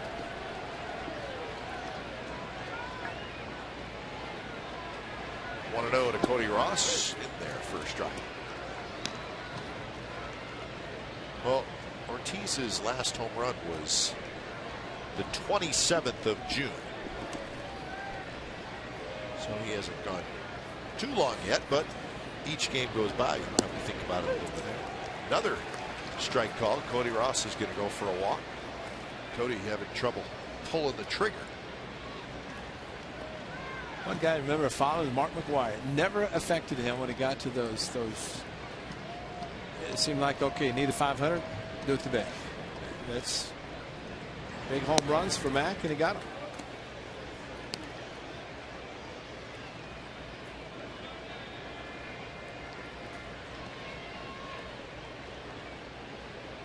Cody Ross has struck out twice, once swinging and once looking. That one bounced toward Colon, who backhands it, straightens up, throws in time. So 2 outs. So there's David Ortiz on the all-time home run list, tied with Galarraga and Kalen. Number 28, Adrian Murphy, Gonzalez. Carter, Edmonds. Got close but could not quite get there. Adam Dunn is getting close as well. 400 used to be great, and one time 400 home runs almost got you in the Hall of Fame as a lock. And of course didn't affect Al Kaline at 399. But I think just saw Darrell Evans' name come up recently. I think about 410 home runs.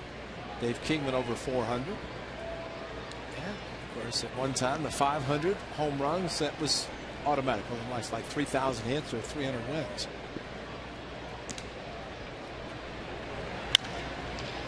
Hit hard into right field. A base hit for Adrian Gonzalez. He's 2 for 3. And hit number 5 for the Red Sox. That'll bring up Saltalamacchia.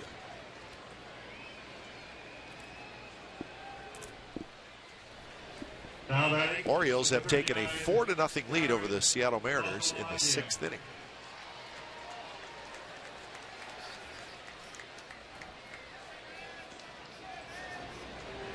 Saltalamacchia with a home run in the 2nd, and then in the 4th inning with runners at 1st and 3rd, he had a hard hit ball toward Carter. Carter could not handle it. It was an error. And a run scored on that play.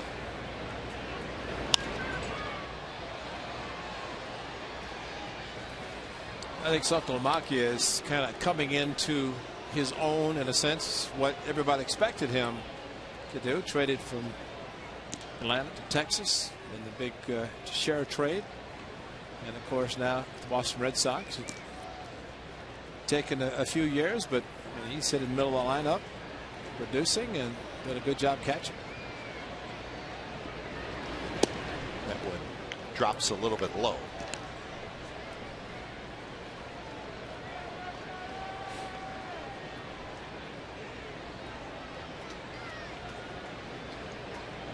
.84 pitches now for Bartolo Colon.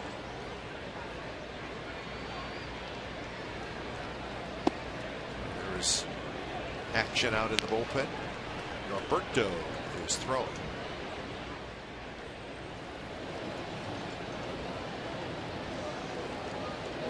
So first start back off the disabled is for Cologne.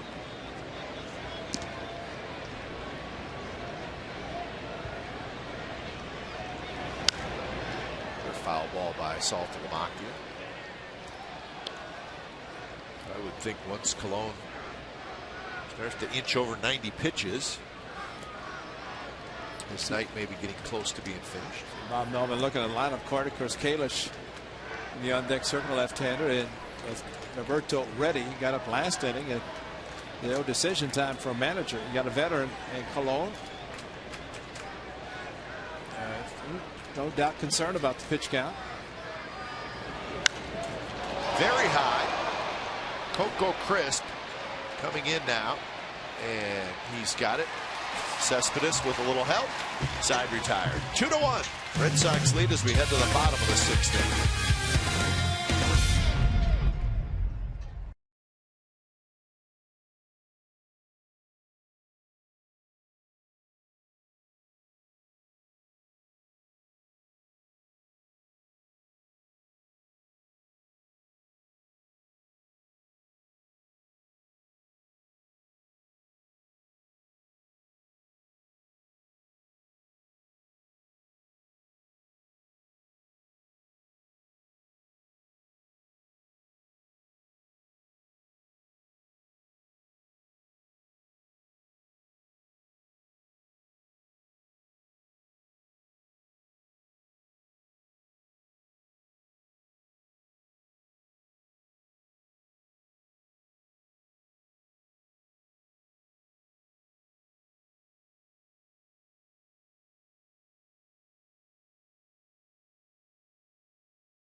Light, 6th inning. It's time for the Coors Light Freeze Can.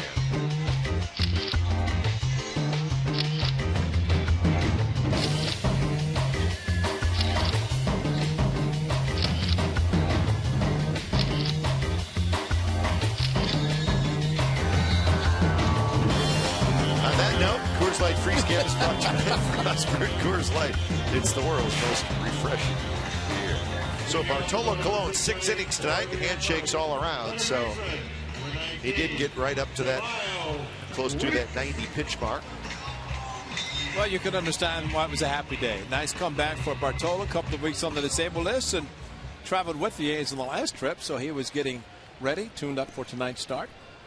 It's always good to see, and the A's score a couple of runs, give him a chance to pick up a win. And Ray, the A's have tentatively scheduled for this weekend against the Mariners. Malone on Friday, Parker on Saturday, Cologne on Sunday. Remember, tomorrow it's A.J. Griffin.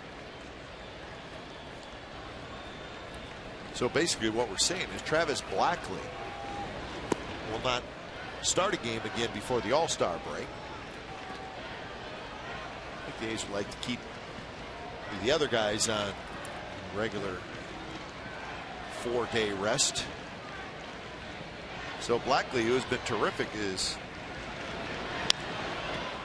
not going to pitch again, or not start again. He'll be available out of the bullpen, I would think. Weeks is retired, so Punto's been busy tonight. Well, it's a good point, too, because Thursday is an off day, and you can arrange that. Then there are 4 days off starting Monday before the season resumes in the so-called second half, which this is the beginning of the second half tonight as the A's played their 81st game last night.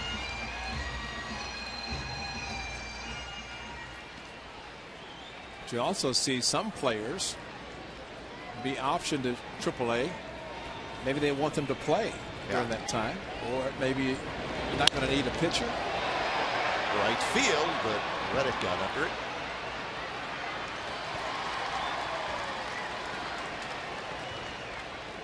So that's out number 2. So in Blackley's case, he pitched on Sunday.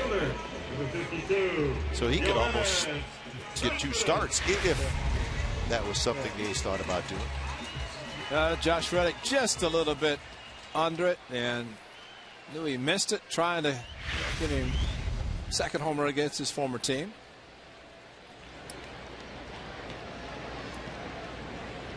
A.J. Griffin in front of Josh Reddick, studying the Red Sox as he prepares.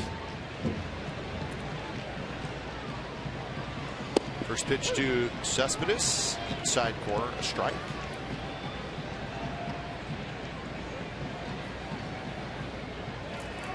"15 of the last 16 have been retired by John Lester." Big swing and a miss. So that pitch right there, a fastball, but pretty good downward movement. He's at 90. The first inning got him 31, but he's been terrific since then.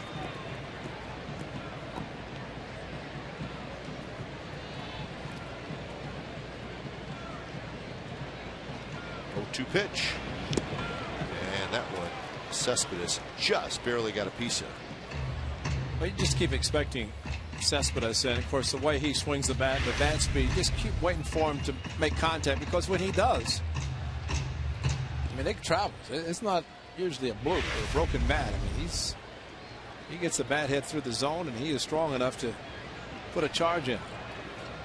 And now hitting and eating sunflower seeds at the same time. It's pretty good.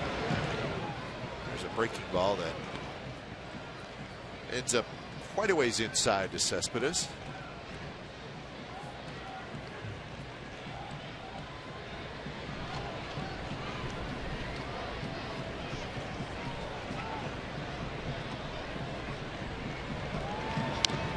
Now, the only rookie in the American League with more home runs than Cespedes is Will Middlebrooks, the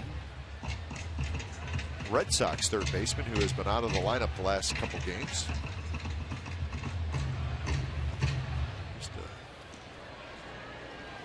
A little bit of an injury, hamstring situation for Middlebrooks.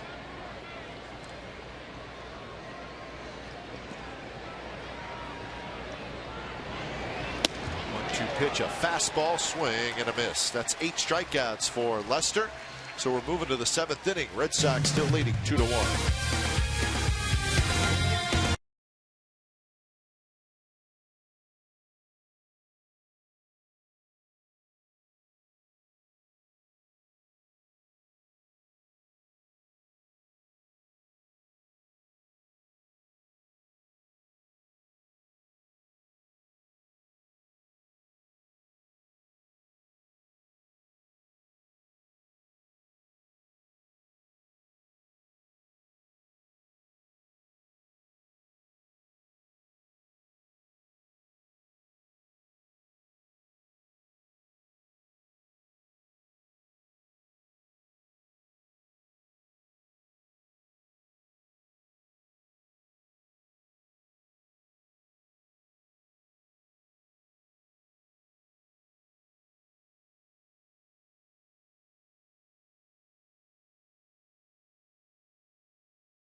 This year, Kevin Youkilis gets traded to the White Sox. He learns during the game for his last at bat. He hits a triple versus the Braves, and then Bobby Valentine does the right thing, pulls him out of the game, Standing ovation from the Fenway crowd. Well deserved. Youkilis was a terrific player for the Red Sox. Struggling a little bit this year, but Ray, you and I both agree. I think he's going to help the White Sox a lot.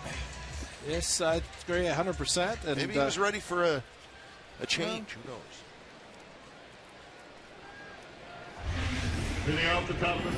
So when it's time for a change, think Speedy Oil Change and tune up your oil change, tune up and smog experts. Here's Jordan Alberto coming in. Let's say about Kevin Youkilis. I don't know, and of course, every hitter takes it bad seriously. But when Kevin Youkilis made an out, he was always upset. I bet, I would venture to say he went through a number of helmets in his career. Poor helmet would always take the brunt of his displeasure, but it would be hard to take every at bat or every out like he did. Exactly.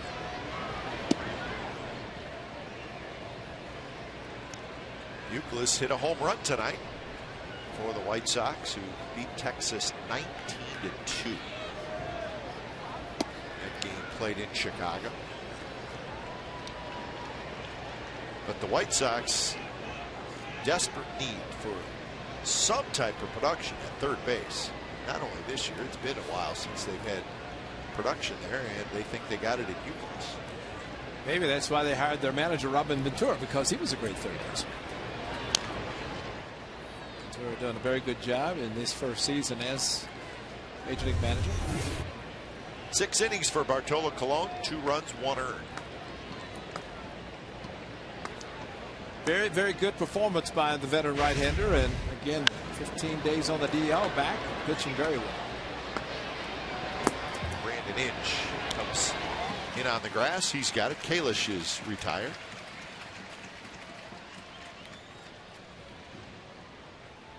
Check out some more of the numbers, Ray, from that White Sox 19-2 win. Let's see, they had a 9-run 5th inning. They had 21 hits total. Youkilis, Dunn, and Rios homered in the first inning. And Chris Sale was the winning pitcher. Very shallow, and that is going to fall. The glove comes off Cespedes. Let's hope he's okay. Let's hope everybody's okay. Aviles has a bloop single. Well, a big swing by Aviles, and I think this is one play that you don't see Cespedes. It broke back initially, and he has tremendous speed.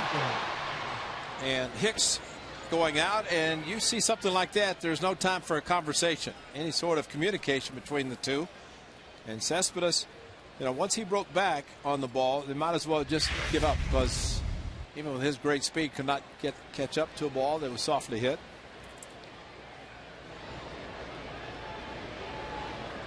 So a 1-out single. Here's Nick Punto.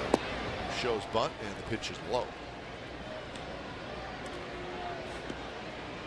In that White Sox win, Roy Oswalt was the starting pitcher for Texas. 4 2/3 innings, 13 hits, and 9 earned runs. So that's back-to-back games. He's got given up 13 hits. He won the one he gave up 13. His first start for the Rangers. Not this time. The home run for Adam Dunn was his 25th of the year. That's great. Couldn't be happier for him. He handled that situation last year so well, it's unbelievable. Jim Miller gets loose in the A's pen.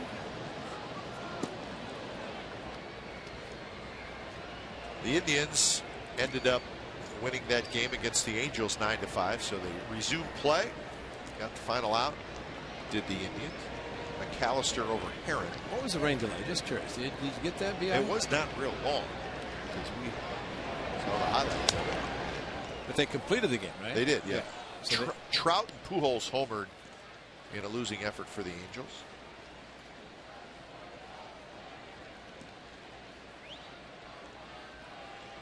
Rays beat the Yankees 7-4. Shields over Nova. Rodney with his 24th save. Fernando Rodney. How about that? He's an all-star.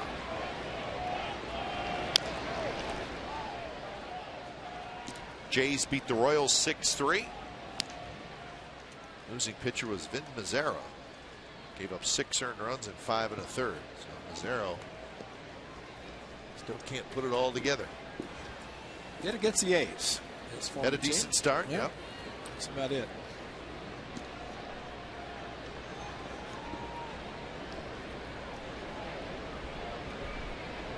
So 1-2 to Nick Punto. Array that Angels game. That delay in the 9th inning was the second rain delay of that game. Yeah. There was one earlier, and then the 2 delays totaled an hour and 41 minutes.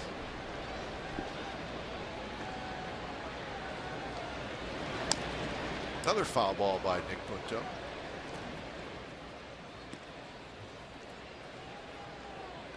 Strikeout and a ground out for the Red Sox third baseman. Well, the big crowd has not had a whole lot to cheer about tonight. No, first inning, yeah. that was it.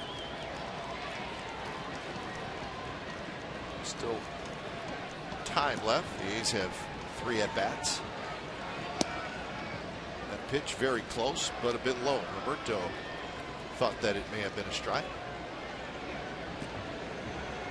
Asked Jordan Roberto about the beard. How's it going? Any thoughts of trimming it, shaving it, anything? And Ray, you'll be glad to know that he said, nope, not going to trim it or shave it. That's going to keep growing. So, thought you'd like to hear that. Well, between the mohawk and the beard, that's a good look. You don't see the mohawk part with the cap. Unlike Johnny Gomes, when Johnny hits a home run, you always see the mohawk that he wears. You find yourself, though, when you're talking to Roberto, you really start like looking really close at the beard. You don't mean to do it, but you can't help it. It's because the commercial is with the real guy with the beard, right? The beard.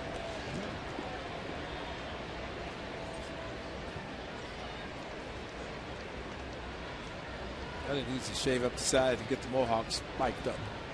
Probably do that before long.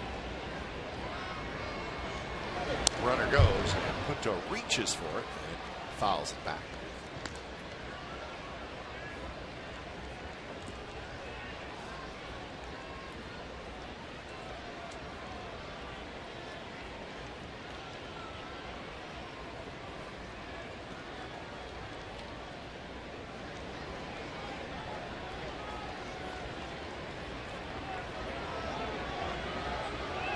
Tell you what, though, Derek Norris catches and Jordan Roberto pitches.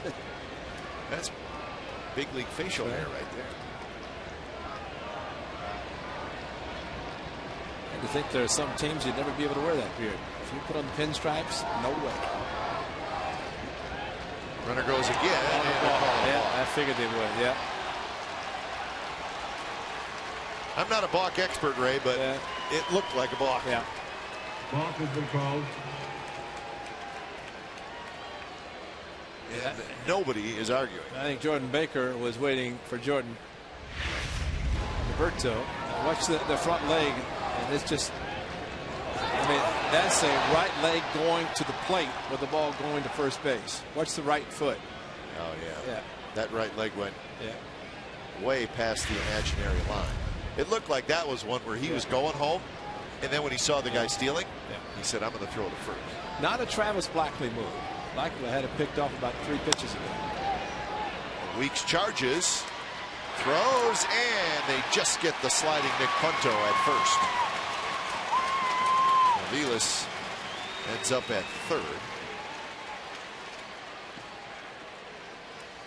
Now, 2 outs. We've talked about slides into first base, and it's a good idea if the throw is high, you're going to avoid a tag. But it's not often that you can leave your feet and slide and get to the bag quicker at first base. Nick Punto goes into the slide. It's a close play, but you can imagine running through the bag would be better than dropping down and going in a head first slide.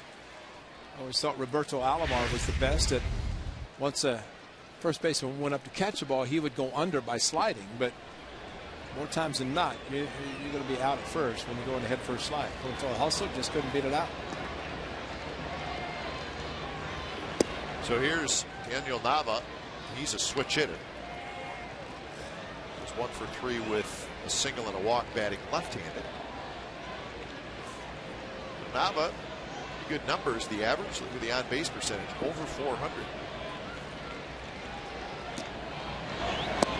With Crawford and Ellsbury out, Nava's doing a pretty nice job.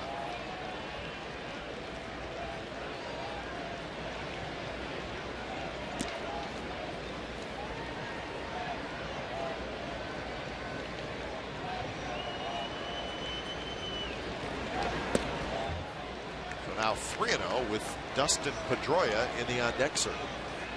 You'd have to believe that Jim Miller is getting loose for him. The right-hander, the ace pen. Melvin trying to keep the game at 1-run deficit.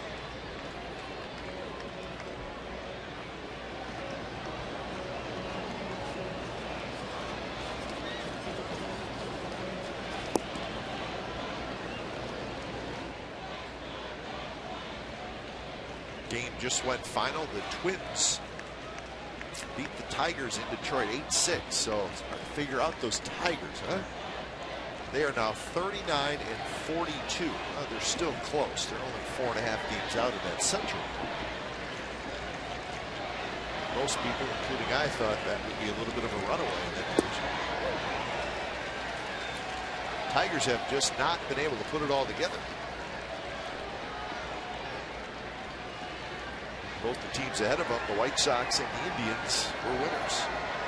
Mike Ilitch, their owner, signed off on a huge contract with Prince Field. He can't be happy right now. And he figured that he did it because he wanted to win. He's getting up in years and looking for a world championship. It's been a while for them. Thought they had a chance in 80 or 06 when they beat the A's in 4 straight to go to the World Series. But Cardinals won. But Alberto just trying to get Daniel Nava. And the thing about Alberto is all fastballs. He's got a nice assortment of pitches, but he's fallen behind 3-0.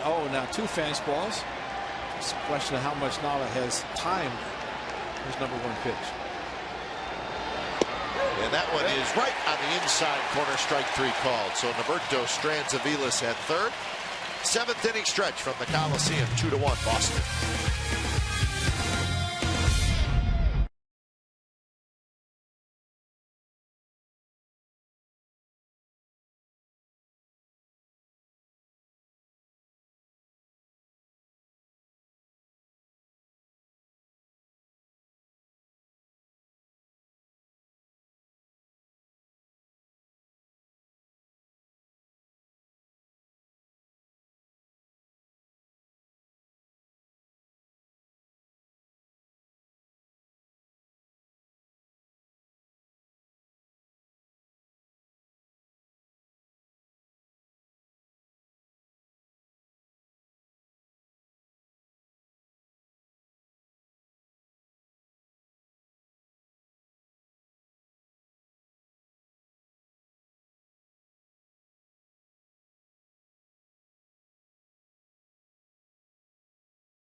Is presented by authority of the Oakland Athletics and may not be reproduced or retransmitted in any form, and the accounts and descriptions of this game may not be disseminated without the express written consent of Athletics Investment Group, LLC.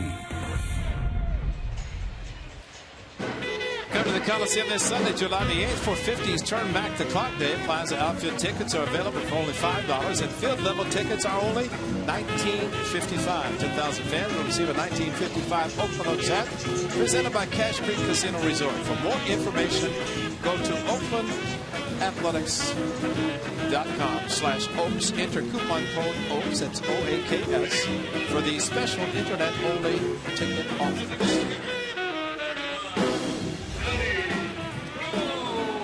Those youngsters during the break singing "Take Me Out to the Ball Game." I have a feeling they'll stick around for the fireworks, whatever the outcome of tonight's game is. Gomes to lead it off, followed by Carter and Inge against Lester. Lester has retired 16 out of the last 17. Scott Atchison starts to throw.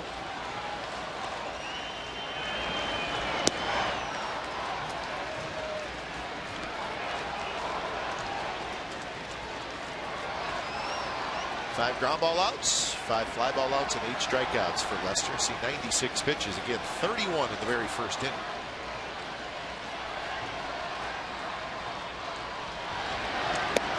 A little something going on in Seattle, Ray. Wei Yin Chen, left-hander for the Baltimore Orioles. No-hitter. He's got a no-hitter with 1 out in the bottom of the 7th inning. 6 1/3. So Wei Yin Chen, who's actually pitched very well for the Orioles. Salta Lamakia fighting it a little bit. He's got it, and that's out number 1. So we will keep you updated on Chen, the Orioles left-hander, with a no-hitter into the 7th inning against the Mariners. Wei Yin Chen. Wei Yin Chen. Weighing in all right. He's doing a great job. So here's Chris Carter.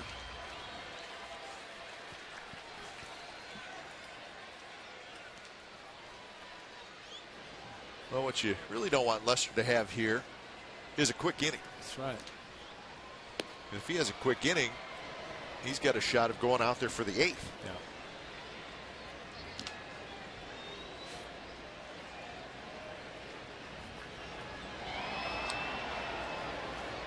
Carter needs to keep the first base home run going straight. Right. 4 in a row for A's first baseman. Carter with 2, Moss with 2.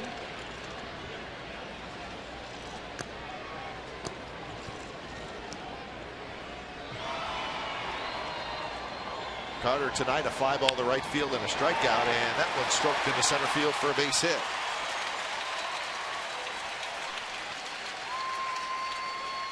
So Carter, a 1-out single.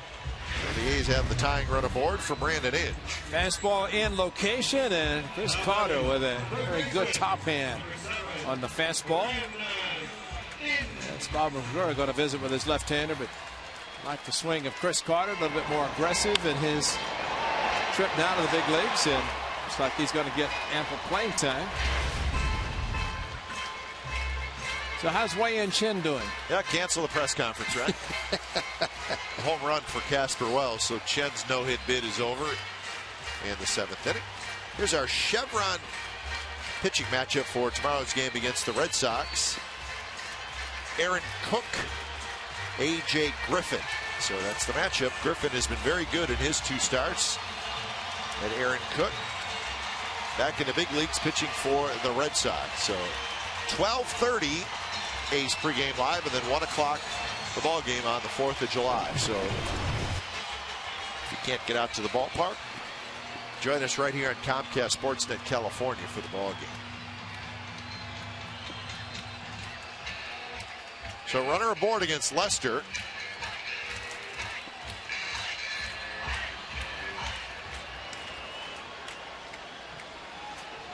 So Brandon Inge looking for his first hit tonight. The A's have 4 hits against Lester.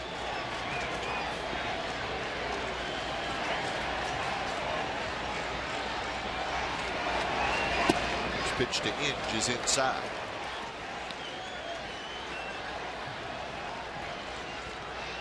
Vicente Padilla joins Atchison out in the Red Sox bullpen.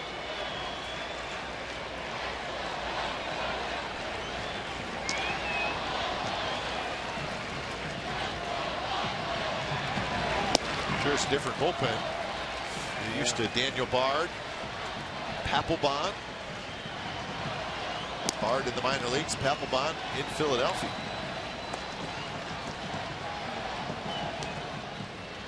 Well, even so far, too, as a different pitching coach. Last year, Kurt Young.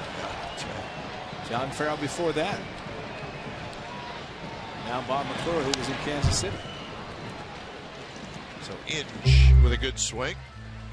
You think about Bob McClure, pitching coach in Kansas City, then go to Boston. Different media attention, I think, considerably. Just a little bit. Yeah.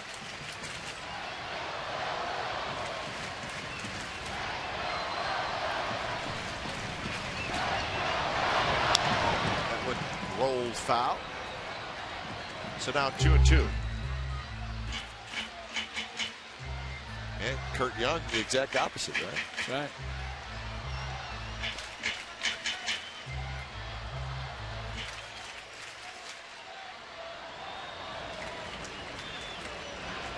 Brandon Hicks waiting in the on-deck circle.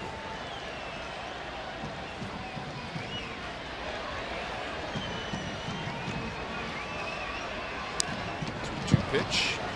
Hard slider down and in.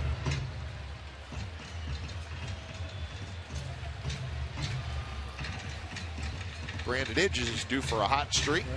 He's got just 3 hits in his last 27 at bats. That's a good one. Go Brandon. Insert last name. I like it.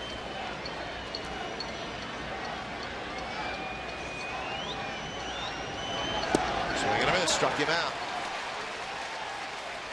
So Inge is 0 for 3. His struggles continue. That broke like a little cut fastball down and in to Brandon Inge, whatever it was at 91 from John Lester, and just the fastball inside corner, a slight movement, but Brandon just could not do it. So see if another Brandon can.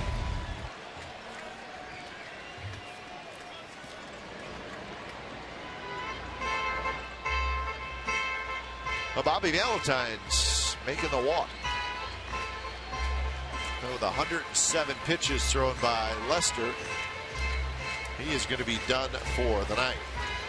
So when it's time for a pitching change, think Speedy Oil Change and Tune-Up, your oil change, tune-up, and spa experts.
Comcast Sportsnet California is brought to you by Chevrolet and their award-winning cars, trucks, and crossovers, and by Jack in the Box. Right now at Jack in the Box, you can try the new Chipotle Chicken Club. Make it a combo with fries and a drink.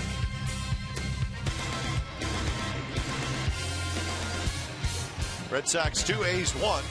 2 outs here in the bottom of the 7th inning. So the Red Sox, for the first time, go to the bullpen. Vicente Padilla.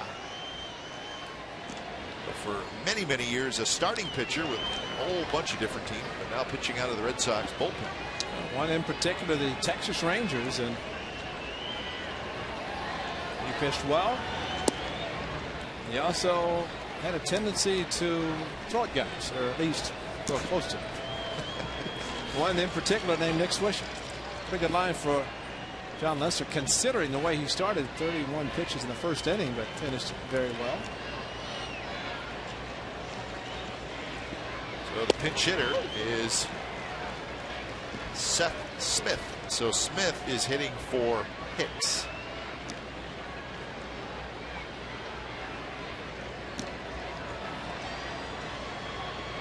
Bob Melvin figures this is my best time to get Smith in there.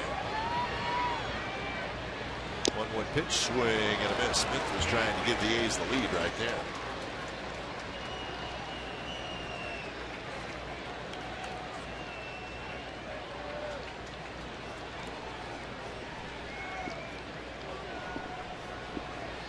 So 1-2 the count.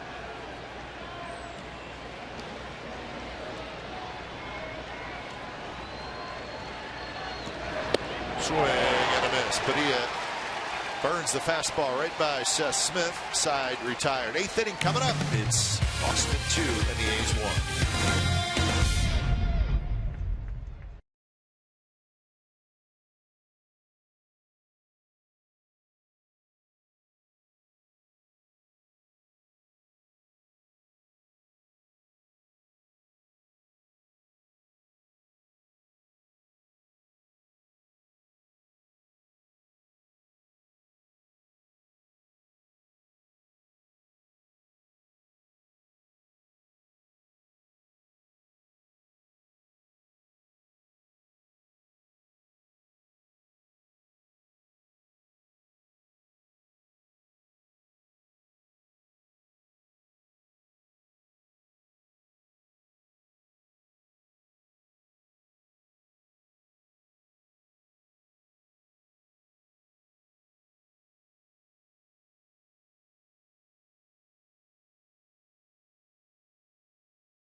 Sportsnet California is brought to you by Evergood Sausages. Pick up Evergood Sausages at your local grocery store today.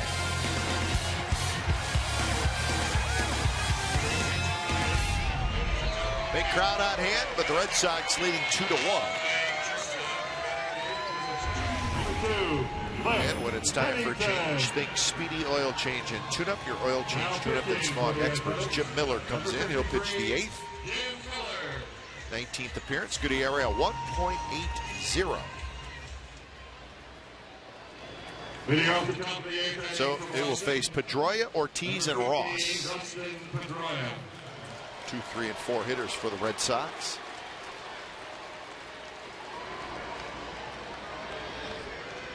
Now the Red Sox, there's Pennington now in the game at shortstop.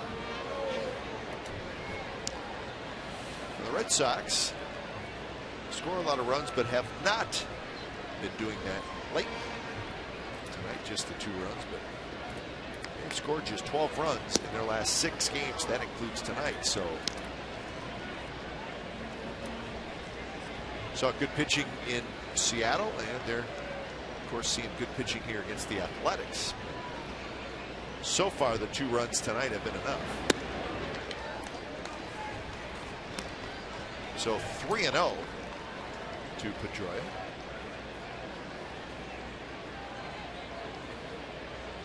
Miller just has to get on top of the ball. 3 pitches, he's gotten under it, and again. Well, we noticed that a little bit in his last outing, right, Ray, exactly. In Texas. Yeah, especially right-handers. Left-handers, and you can understand in a sense why he's had better success against lefties. Kind of follows through and said the same thing, and now we see 4 pitches to Pedroia all out of the strike zone. So now you face Ortiz, and immediately there's action in the bullpen, and it's Jerry Blevins. So that was quick. As soon as the 4th ball went to Pedroia, Blevins got up. There's a strike to Ortiz. 1 for 3 tonight, single and a run scored in the 4th inning.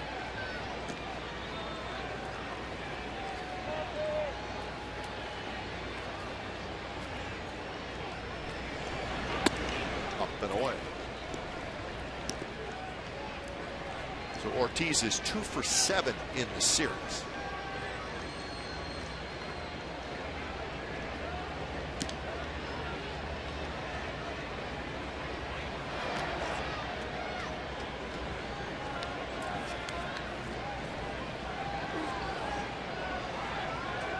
Pedroia will run. He's got 5 steals. He's been thrown out 3 times. And he takes off. And the pitch is inside, and it's going to be a stolen base without a throw. So a runner at second and nobody out. And no criticism of Kurt Suzuki on that one. There's absolutely no chance. And I mean, Pedroia was getting a huge lead.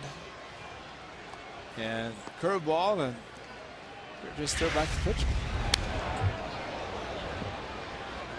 Big Papi not trying to pull the ball to advance the runner either. We know that.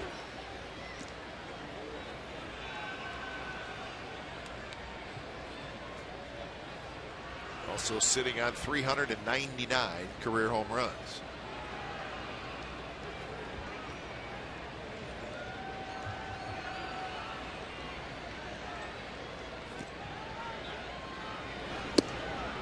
Three and 2.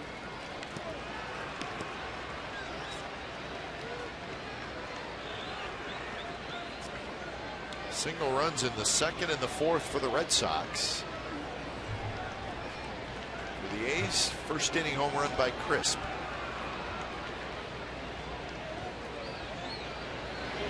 3-2 pitch is popped up over our head into the third deck, which does not happen a lot.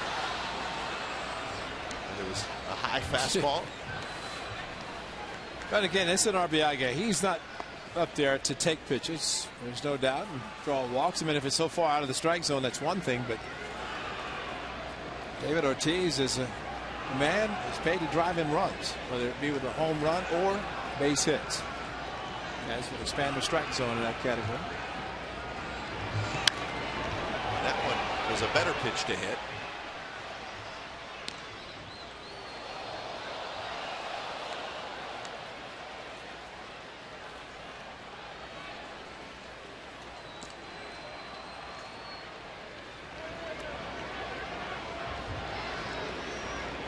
Miller, deep breath, another 3-2 to Ortiz with Cody Ross in the on-deck circle. And another foul ball. And another good pitch to hit. Yep.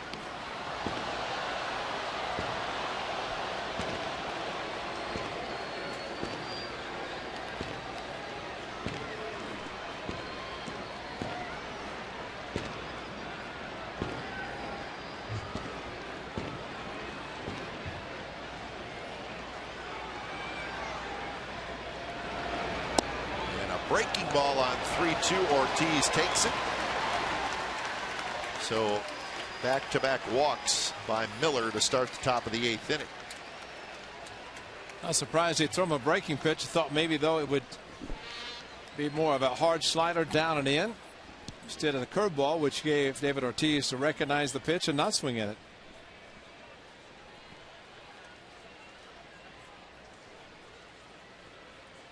Well, go deep with Sportsnet Central. Tonight it's brought to you by Hyundai. It's at 10:30 and it's over on our sister station Comcast Sportsnet Bay Area. Highlights from our game. Sharks, are they close to a trade? They're trying to get Rick Nash. He's pretty good. Sandy Alderson is not happy. He's not happy with the San Francisco Giants fans. Mindy Bach and John Henry Smith will host. Oh boy. Now batting. So here's Cody Ross to face Miller. Ross. On deck is Adrian Gonzalez. So Blevins getting ready for Gonzalez. And you would not think Cody Ross is going to be bunting. All the corner infielders at least showing that possibility. Underneath for slider again. Jim Miller's been put in some, I guess you could say, important innings in the lineup now. And of course, he had been kind of the setup or more of a long man, not necessarily a setup, but he's pitched well enough with a good ERA to get these opportunities. So that breaking ball catches the outside corner. The count 1-1. It's the type of breaking ball that might be hit if it's 2 strikes on hit.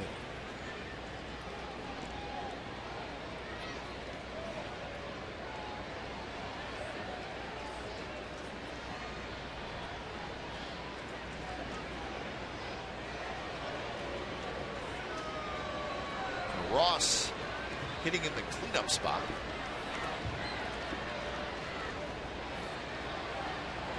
Probably more than anything, it's getting a right-handed hitter in between Ortiz and Gonzalez. Swing and a miss. Ross pulled off that one. And that's a great fastball. See how much better he got on top of the ball and how he drove it down into the strike zone. And just all about the release point, positioning of the elbow and the wrist, and nailing the outside corner. Perfectly thrown, called, or swing.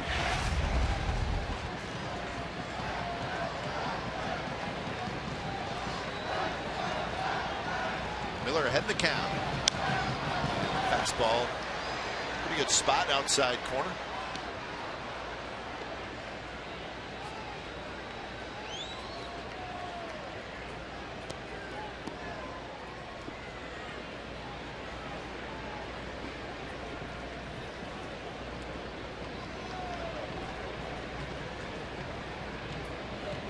Blevins is just standing now out on the bullpen mound, so he is ready to go. Big overhand curve, and Cody Ross was able to get a piece of it, and then it got a piece of Kurt Suzuki, as they always seem to do with Kurt. That ball bounced and came up in a less than desirable area. Foul ball underneath. Winning the ball.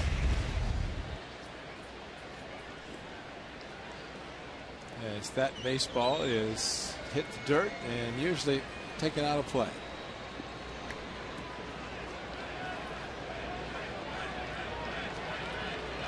So another 1-2 to Cody Ross. And a foul tip, and that's a strikeout. So Ross has struck out 3 times, and that's out number 1. And Bob Melvin outside of the dugout. Foul tip into the catcher's mitt, and that's a thing of beauty. Hit right in the pocket and cradled in there by Kurt Suzuki, and that's a big out. Very big out. So to the bullpen, it'll be Blevins to face Gonzalez, lefty on lefty, when we come back.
Annual A's Beer Fest will take place this Saturday, July 7th from 5 to 7 at the Eastside Club. Enjoy beer from over 30 microbreweries, live music, and much more. Can they key down on the Diamond Vision so we can hear this special music for this Beer Fest? Souvenir beer mug and 2 tastings will be available for $10. Additional tastings will be available. Must be 21 or older to purchase tastings. The admission is free with a game ticket to that night's game against the Mariners. For more information, go to oaklandathletics.com/beerfest. Right. So 7-10 is the first pitch.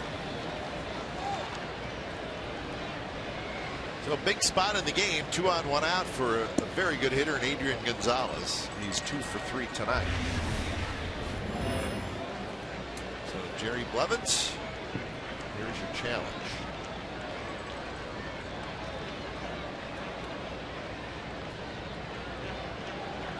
Pedroia at second, Ortiz at first. Slider outside corner, a strike called. Gonzalez can't. Jared Blevins' last appearance was against maybe the first half MVP. That is Josh Hamilton. Got him out with the runners at first and second. The game Sunday night in Arlington, Texas. So Blevins perfect against the great left-hander of the Rangers. Trying to do the same against a very good left-hander of the Red Sox. It's blowing away. 2-1 count. Well, I think if you want to be a good left-handed reliever, you are going to face a lot of good left-handed hitters late.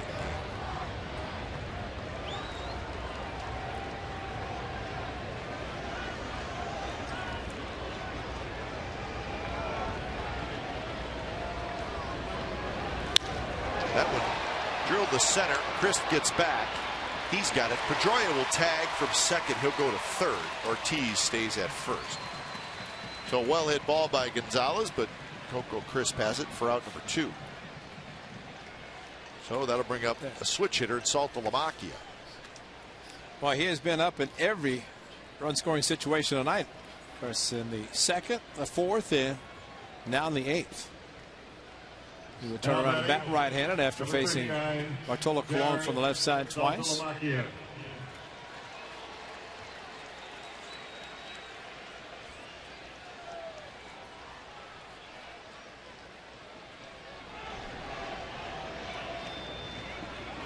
First pitch to Saltalamacchia. Swing and a miss. Good changeup from Blevins. Saltalamacchia, 260 hitter from the left side, 200 hitter from the right side. So if nothing else, the A's have him on the right side of the plate.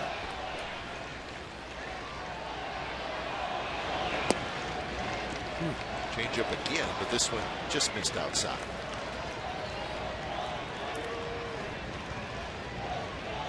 Orioles leading the Mariners 4-2 in the 8th inning at Safeco. It's the only other game going on in the American League.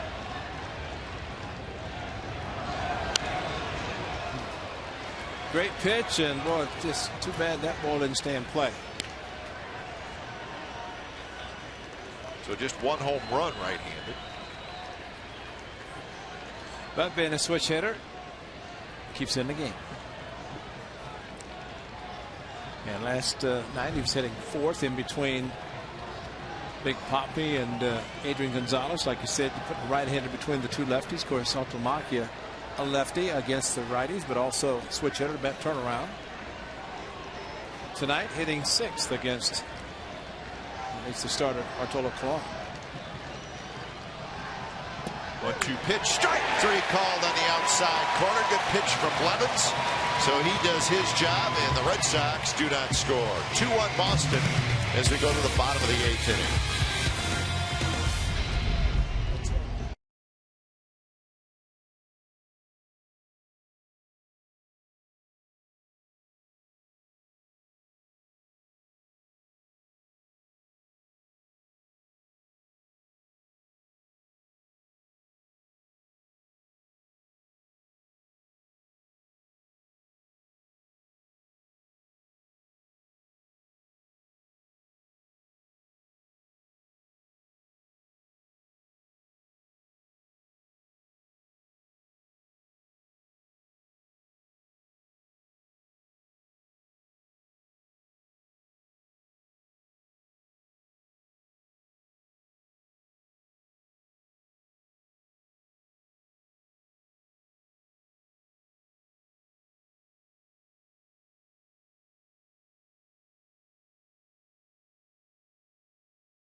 way. Here's our game summary brought to you by your local Toyota dealers. Bottom of the first inning, Coco Crisp leading things off for the A's. His third home run of the year. Red Sox tied it in the second. Saltalamacchia, a 2-out solo shot. And then this play right here gave the Red Sox the lead. It was an error on Chris Carter. Ortiz would score. And that is where we are. Bottom of the 8th inning. 2-6-0 for the Red Sox. 1-4-1 for the Athletics. Lester with 9 strikeouts in 6 2/3 innings. Colon, his first start back from the disabled list, he went 6 innings through 87 pitches. So Kurt Suzuki to lead it off here in the bottom of the 8th against Vicente Padilla. And the first pitch is outside. Padilla came in and struck out pinch hitter Seth Smith with a runner at first to end the 7th inning.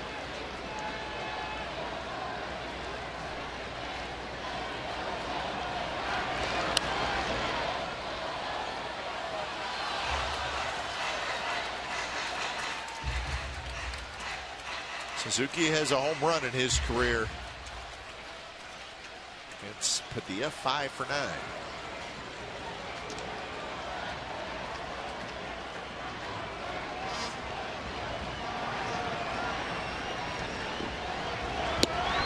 That one is a bit outside. Padilla began his career with the Diamondbacks, then to the Phillies, Texas, the Dodgers, and now the Red Sox. He was traded from Arizona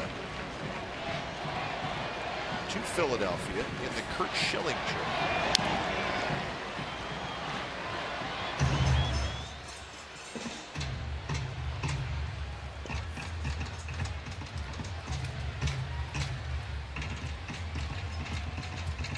And now out of the bullpen from Nicaragua.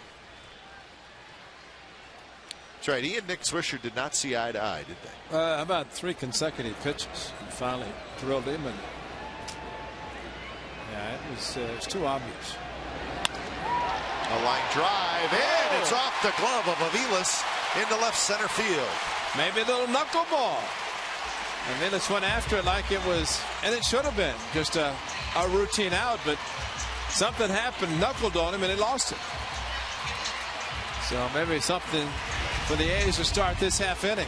Jerry Blevins, great job getting out of the inning, and it looked like a knuckleball, and it just completely missed by Aviles. Right, he's positioned perfectly. See the ball take off, and that's a base hit.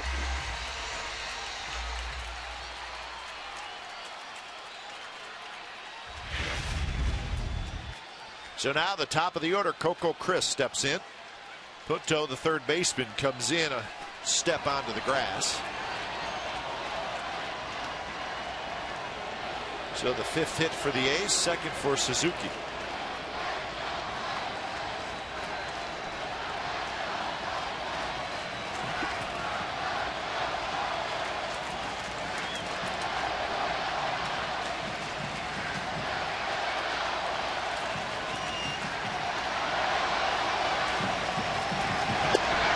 Pitch, a fastball, outside corner, a strike. Crisp the home run, and then a strikeout and a ground out. Situations like this, the A's down by a run, might be thinking, well, what about a sacrifice?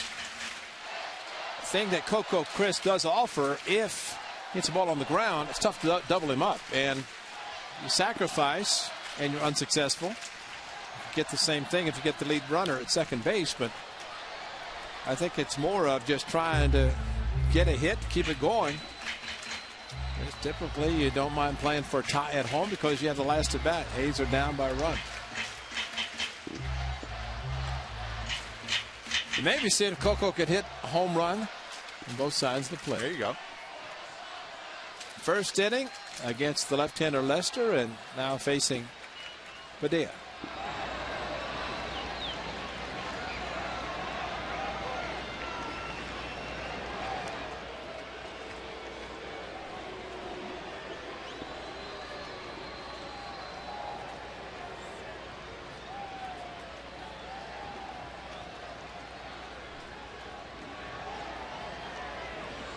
Short lead by Suzuki at first.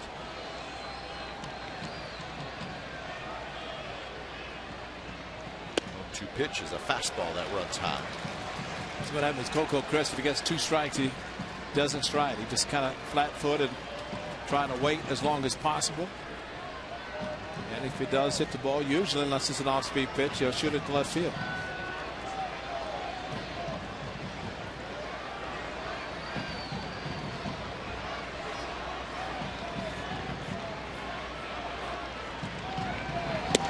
Another high fastball. That one not close.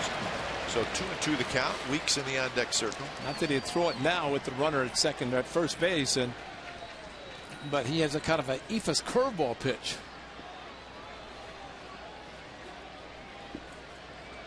So they changed it, huh? Goes as an E6. So it is not a hit for Suzuki. So give Aviles the air.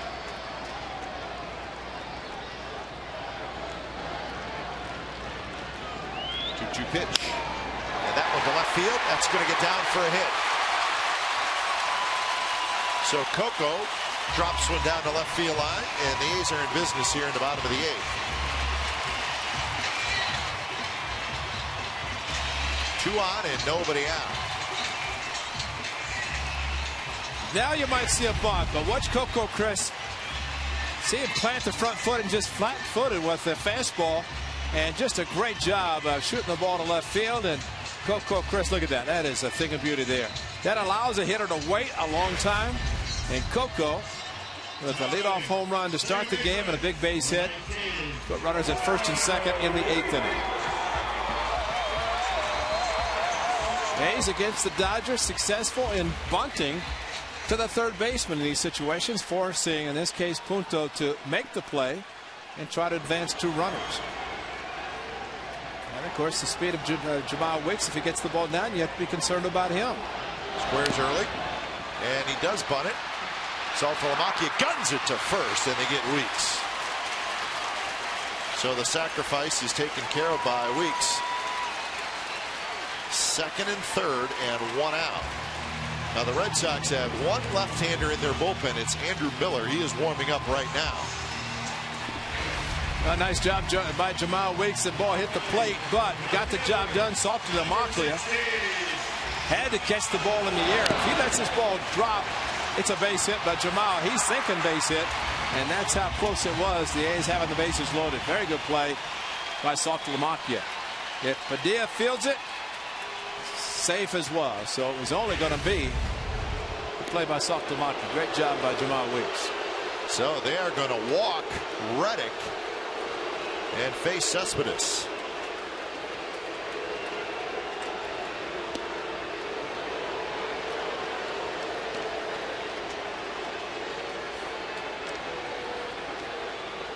I think, Ray, it may be a situation where Red Sox would rather have Padilla face Cespedes than Miller face Reddick. Exactly. And as we always say, it sets up a force at all bases, and they can, well, they'll probably play the infield back, but it does give them the option of a force any place. So here comes Cespedes strolling to the plate. Chance to be a hero. It's the bottom of the 8th inning.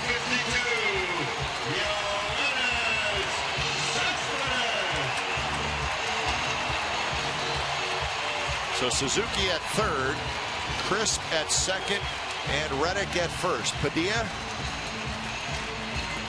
against Cespedes with the game on the line here in the bottom of the 8th.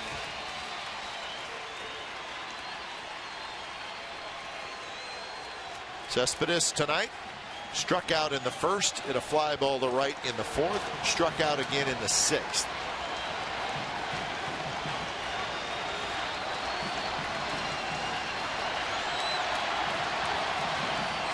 First pitch outside, ball 1.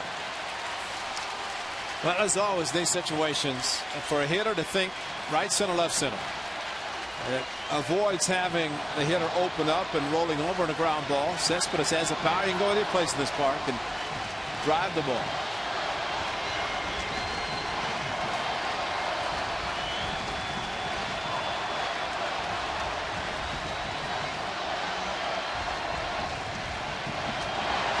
Fastball is high, 2-0. Always have to remember the pressure is on the pitcher. Bases loaded, 1 out. Hitters a lot of times put pressure on themselves, figure they have to do something, but the man on the mound has to throw a strike, and right now Padilla, the veteran that he is, probably not concerned that he's behind 2-0, but he has to sometimes throw a strike.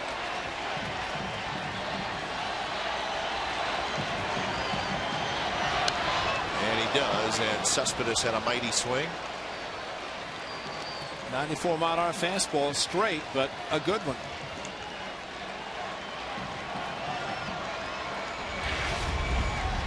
Just a little bit late on the 94, but still a good swing. He likes to extend the arms. Got a chance there.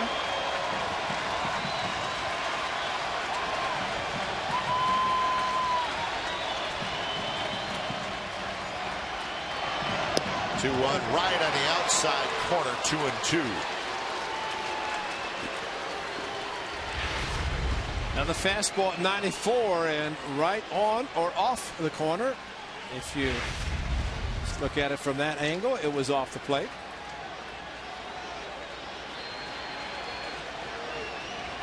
So the count even at 2-2. He's got one chance to throw a breaking pitch if he wants to. And if he misses, he'll come back with another fastball. But you got to look fastball here, and any sort of an adjustment you make it. But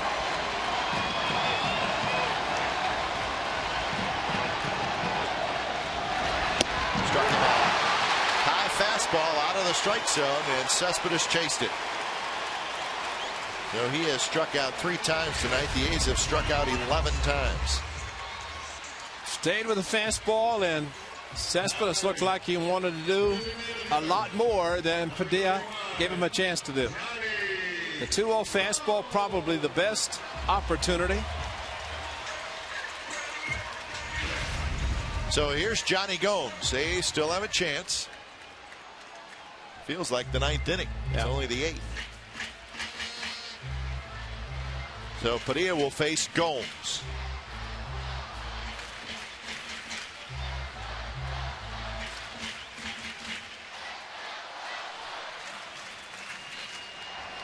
Gomes singled in the first, struck out in the 4th, fouled out to the catcher in the 7th.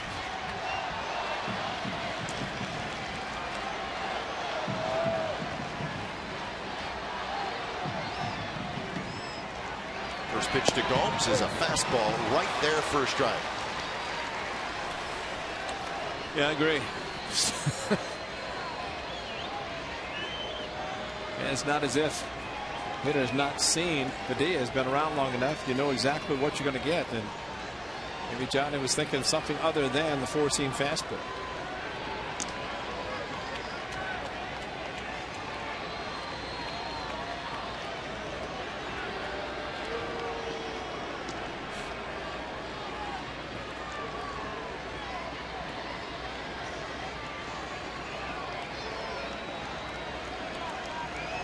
Fifth pitch out of the bullpen by Vicente Padilla.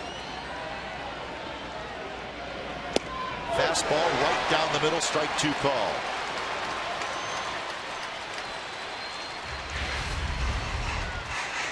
Well, 2-0 to Cespedes.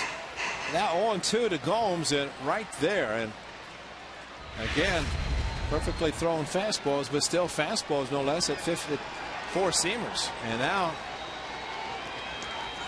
back in the driver's seat is Padilla.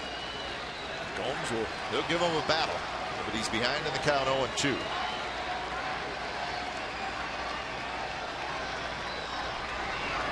High fastball struck him out. So Padilla gets out of it. He strikes out Cespedes and Gomes. The A's leave the bases loaded in the bottom of the 8th.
folks. The Padilla fastball to Cespedes on 2-2, and then Johnny Gomes.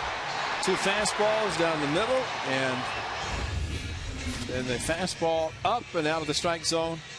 And that's how the 8th inning, and it's just the 8th inning. Like you said, Kai, still an inning to go. Just keep it at 1 run and take their chances. So Ryan Kalish will lead things off for Boston. He'll be followed by Aviles and then Punto against Jerry Blevins.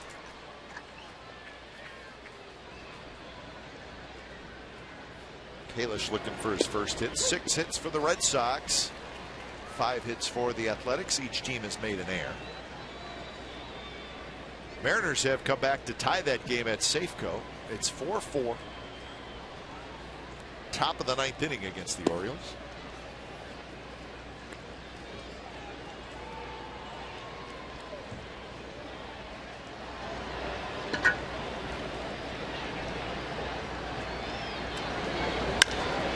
Hard hit ball. Carter dives, cannot get it, and Kalish has a hit.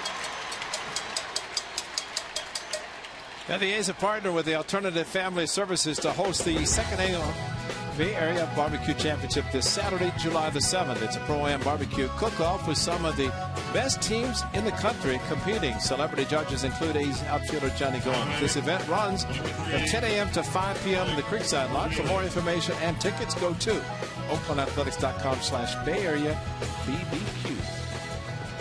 There's the left field barbecue area for Saturday, the big one. Aviles, the bunt, and pulls the bat back.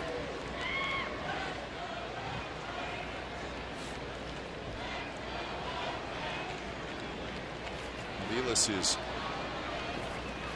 1 for 3 tonight, and 1 for 6 in the series. 2-0.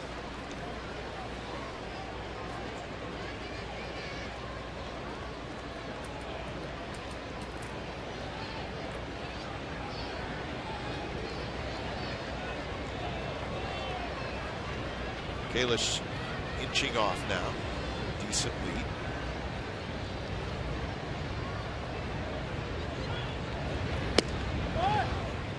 Again showing bunt, and again the pitch is high. And if you're going to bunt, you're going to have somebody sacrifice, give up an out. You're going to take it, but so far, I think that was take some. Take 1. Jerry Blevins has not thrown a strike at the 3 where Aviles has attempted to bunt. That is a strike. So maybe to work in the A's favor now that see if he tries to sacrifice 3-1, may get the hit sign and turn it into a double play. Seen it happen.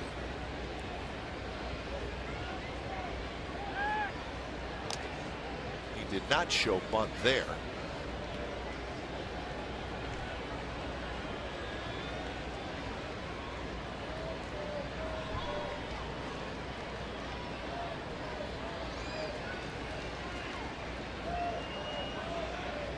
Swinging, and he pops a foul.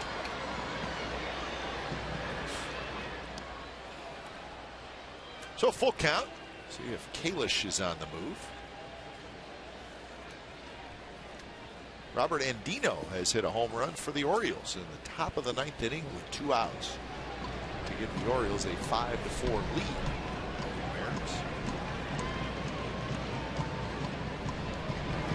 Runner goes, pitches way outside. He walked. Well, Jerry Blevins might have seen Kalish take off out of the corner of his eye and just didn't follow through with a good fastball.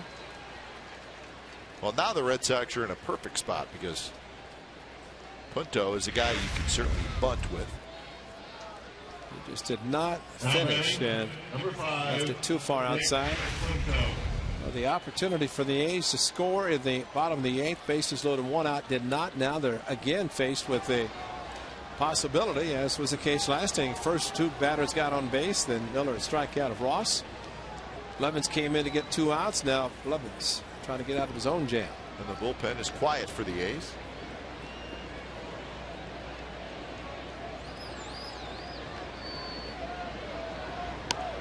Bunted. Carter dives, and he caught it. And that's going to be a double play if Weeks can get back to the bag, and he does. And there's going to be an argument. Well, the hitter's out. Punto was the one running down the line. He's already out. The ball was caught, I think, wasn't it? It was caught by Carter, so that's a double play. But Punto's the one arguing that he was safe, and he's already out as he was running to first base. So Carter with a terrific play, and it ends up being a double play.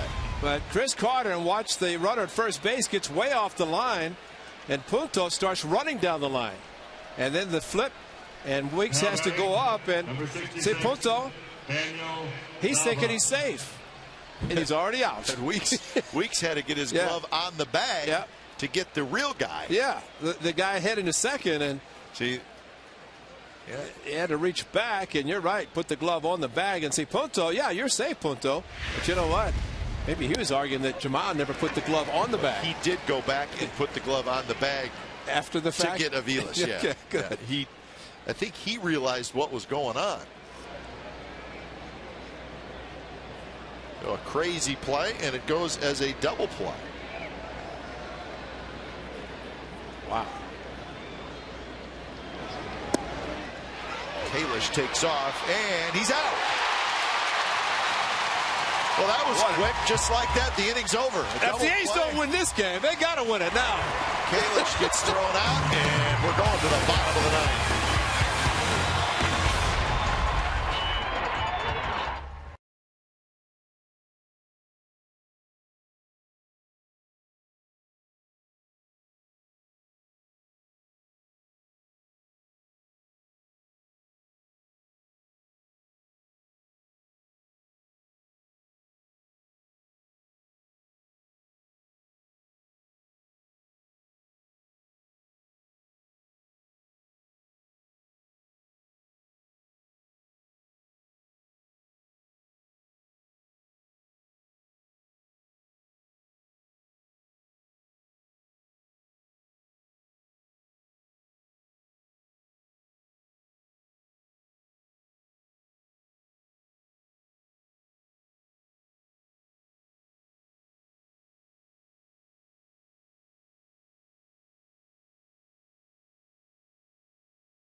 Well, a lot of excitement in the last inning of this game.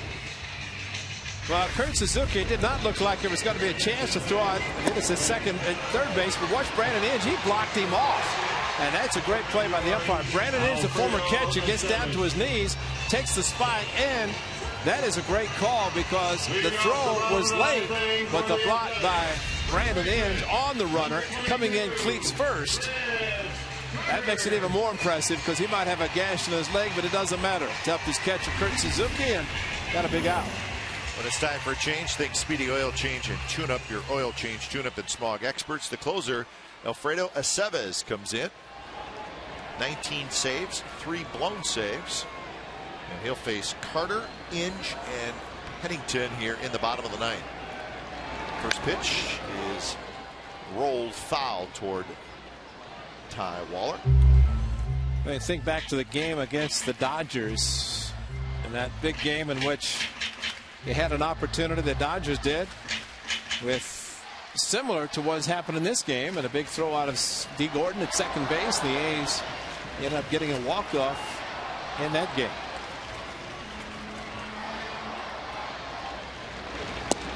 Breaking ball down and away to Carter. 1 for 3 tonight. He singled in the 7th inning.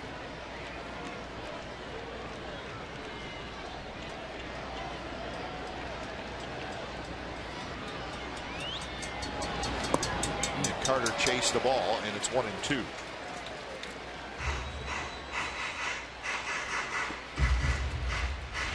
Just a pitch out of the strike zone, and Chris Carter trying to do something special here, but got to get a strike.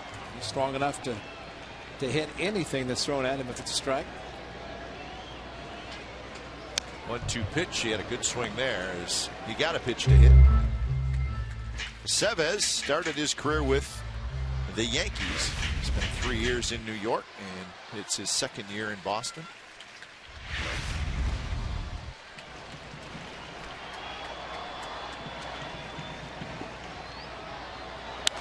And there's a line drive, base hit left field. Nava cuts it off, gets it in quickly, and Carter opens up the bottom of the 9th with a base hit.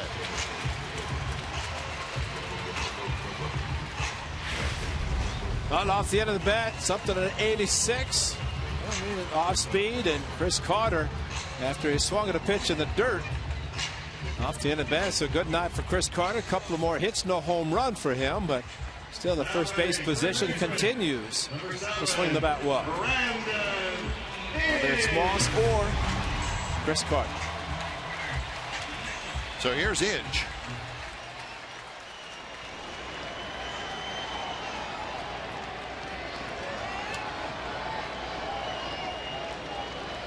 Inge is 0 for 3 with a couple of strikeouts.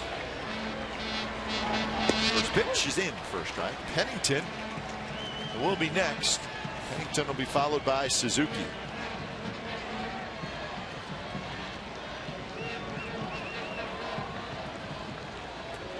He's now with 6 hits in the game.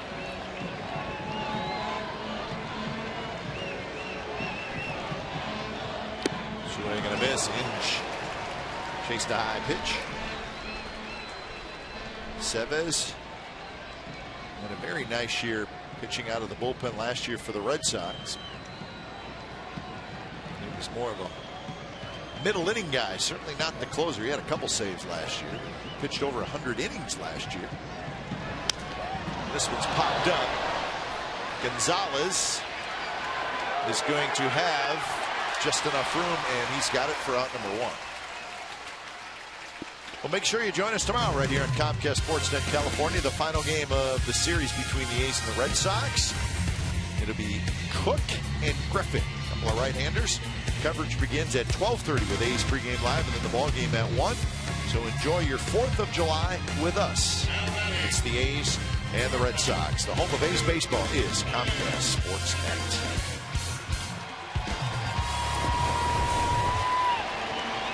So 1 out for Pennington.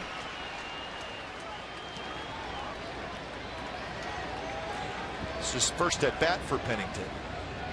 Hicks started the game. He was 0 for 2, and then Seth Smith hit for Hicks in the 7th inning and struck out. The Orioles beat the Mariners 5-4. That is now a final. First pitch to Pennington is a breaking ball. That is low.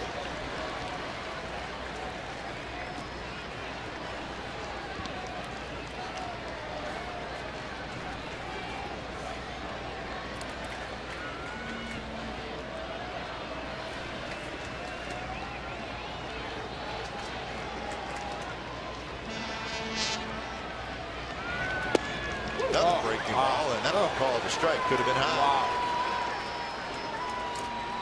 Well, you don't like to see that because that's a high curve ball and comes down in the catcher's mitt in the strike zone. Maybe a little bit high, coming down late.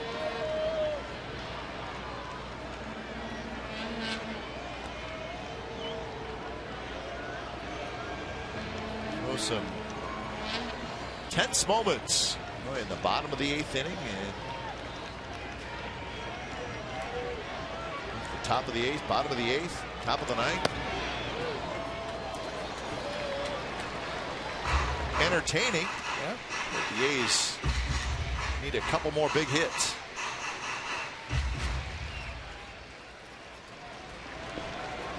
The count 2-1 to Pennington.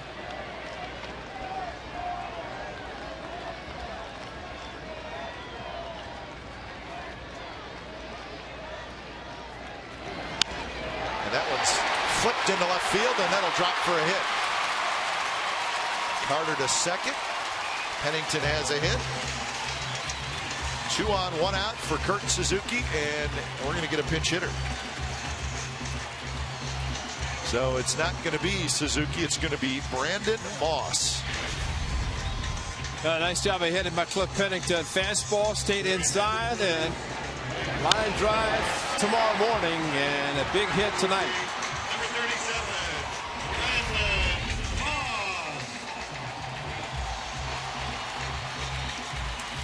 So Moss to hit for Suzuki here. Well, Bob Melvin had a chance. He knew he had a couple of lefties on the bench in Moss and Seth Smith. So used Smith in the 7th inning.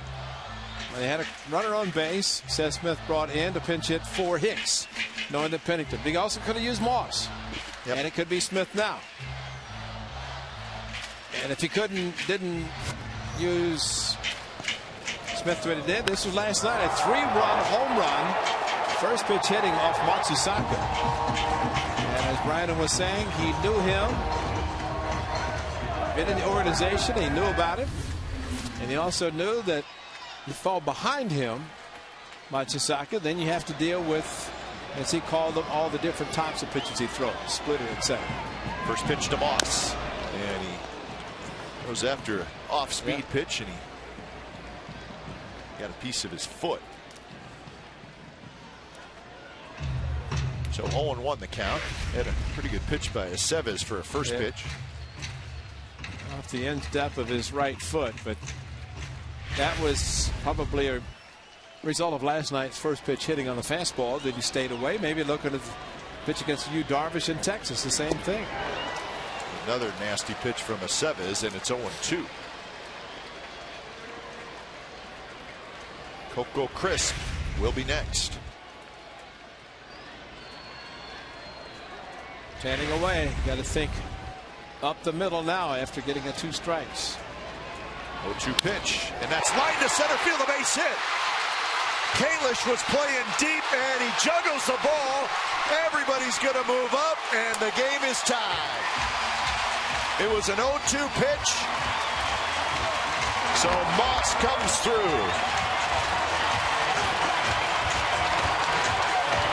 Wow, what a great job of hitting by Brandon Moss. And you know the Fenway faithful in Beantown wondering, here's a guy that came right back to us, right over the head of his Sebas. And Brandon Moss tried to pull a couple of pitches. Excellent base running as Kalish charged, missed the ball. And then Chris Carter was going to score, but more importantly, a couple runners advanced. Carter was going to score anyway. Kalish was playing too deep to score here, throw him out. And now the A's with a couple of runners on base in scoring position. First pitch to Coco is popped up, and that is going to reach the seats.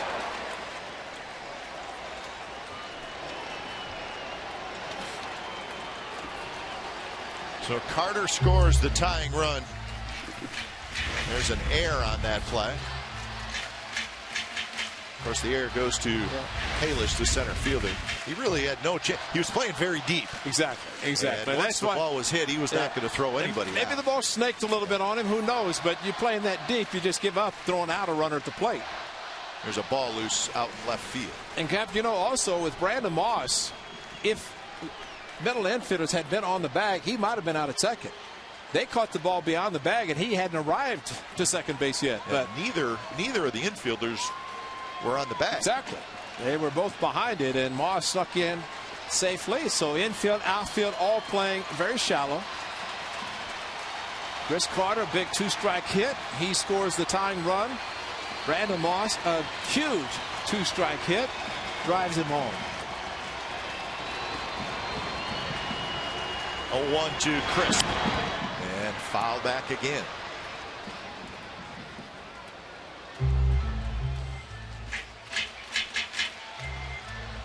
Crisp tonight, a good night. 2 for 4, a home run. That was way back in the first inning, and then a single in the 8th inning.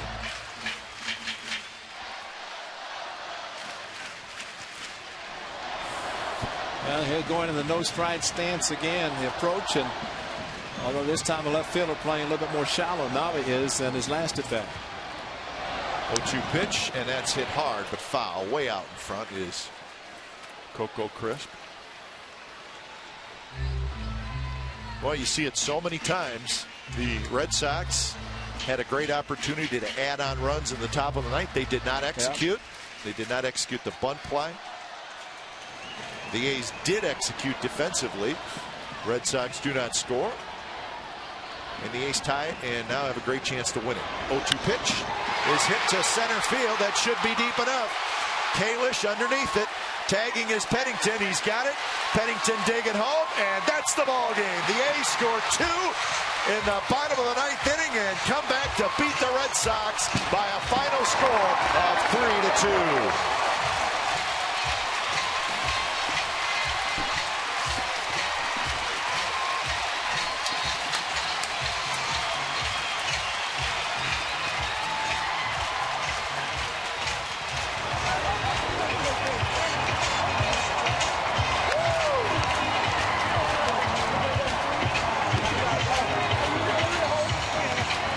So in front of a sellout crowd tonight, the A's wanted to put on a good show, and they did. There's a little frustration in the bottom of the 8th inning, but they get their 2 runs in the bottom of the 9th inning, and they win it 3-2. So lots of excitement, especially in the late innings. But again, the A's executed defensively in the top of the 9th, and then they executed offensively in the bottom of the 9th, and when it's all said and done, they win it by a final score of 3-2. So Coco Crisp started it with a home run, ended it with a sacrifice fly. But the A's hung in there, and it was good to see them not let that frustration from the bottom of the 8th carry over into the 9th inning when they won the game. And I think you said it best. It's only the 8th inning. You know, a lot of excitement. The A's had a chance to score, go ahead. Ryan Cook warming up in the bullpen. But as it turned out, even bigger to come through in the 9th inning. And you're right, big crowd, and you want to play well. Reminiscent of the Dodgers series, the A's played well against them, especially at series finale. They got a walk-off then, they got a walk-off tonight. So the A's now 40-42. So again, 2 back of that 500 mark, which they keep getting close. In fact, I think it was last week where they got to 2 games back, and then they slipped a little bit. But they're getting closer now, and just a good, exciting win today against a good Red Sox team, a team that usually scores a lot of runs, but they're not scoring runs right now, and the A's pitching has a lot to do with that. And definitely, and the A's pitching continues to do so well. It's just so great, and it's great that certain center fielders back playing great as well. Indeed, Coco Crisp is standing by downstairs. So Coco, terrific ball game. Congratulations. You started the game great. You ended it great. But we talked about this early in the game. How aware are you guys, the players and the coaches, of how close you are to that 500 mark and how important it is to get there and then go from there? Well, that cliche, you know, taking one game at a time. You know, we haven't really worried about it all year. We just want to win ball games as they come. And we've been doing a good job of keeping our focus, playing hard. And, you know, once we get there, that'll be lovely. Hopefully we just continue on. Coco, we have the way you hit the home run. That was a 2-0 pitch, but yet the last 2 at-bats, you came through with kind of your no stride stance, where you get a couple of strikes, which is great hitting. You hit a ball left field, then sac fly. Talk about those 2 different approaches. Well, you didn't get it. At least it tastes good.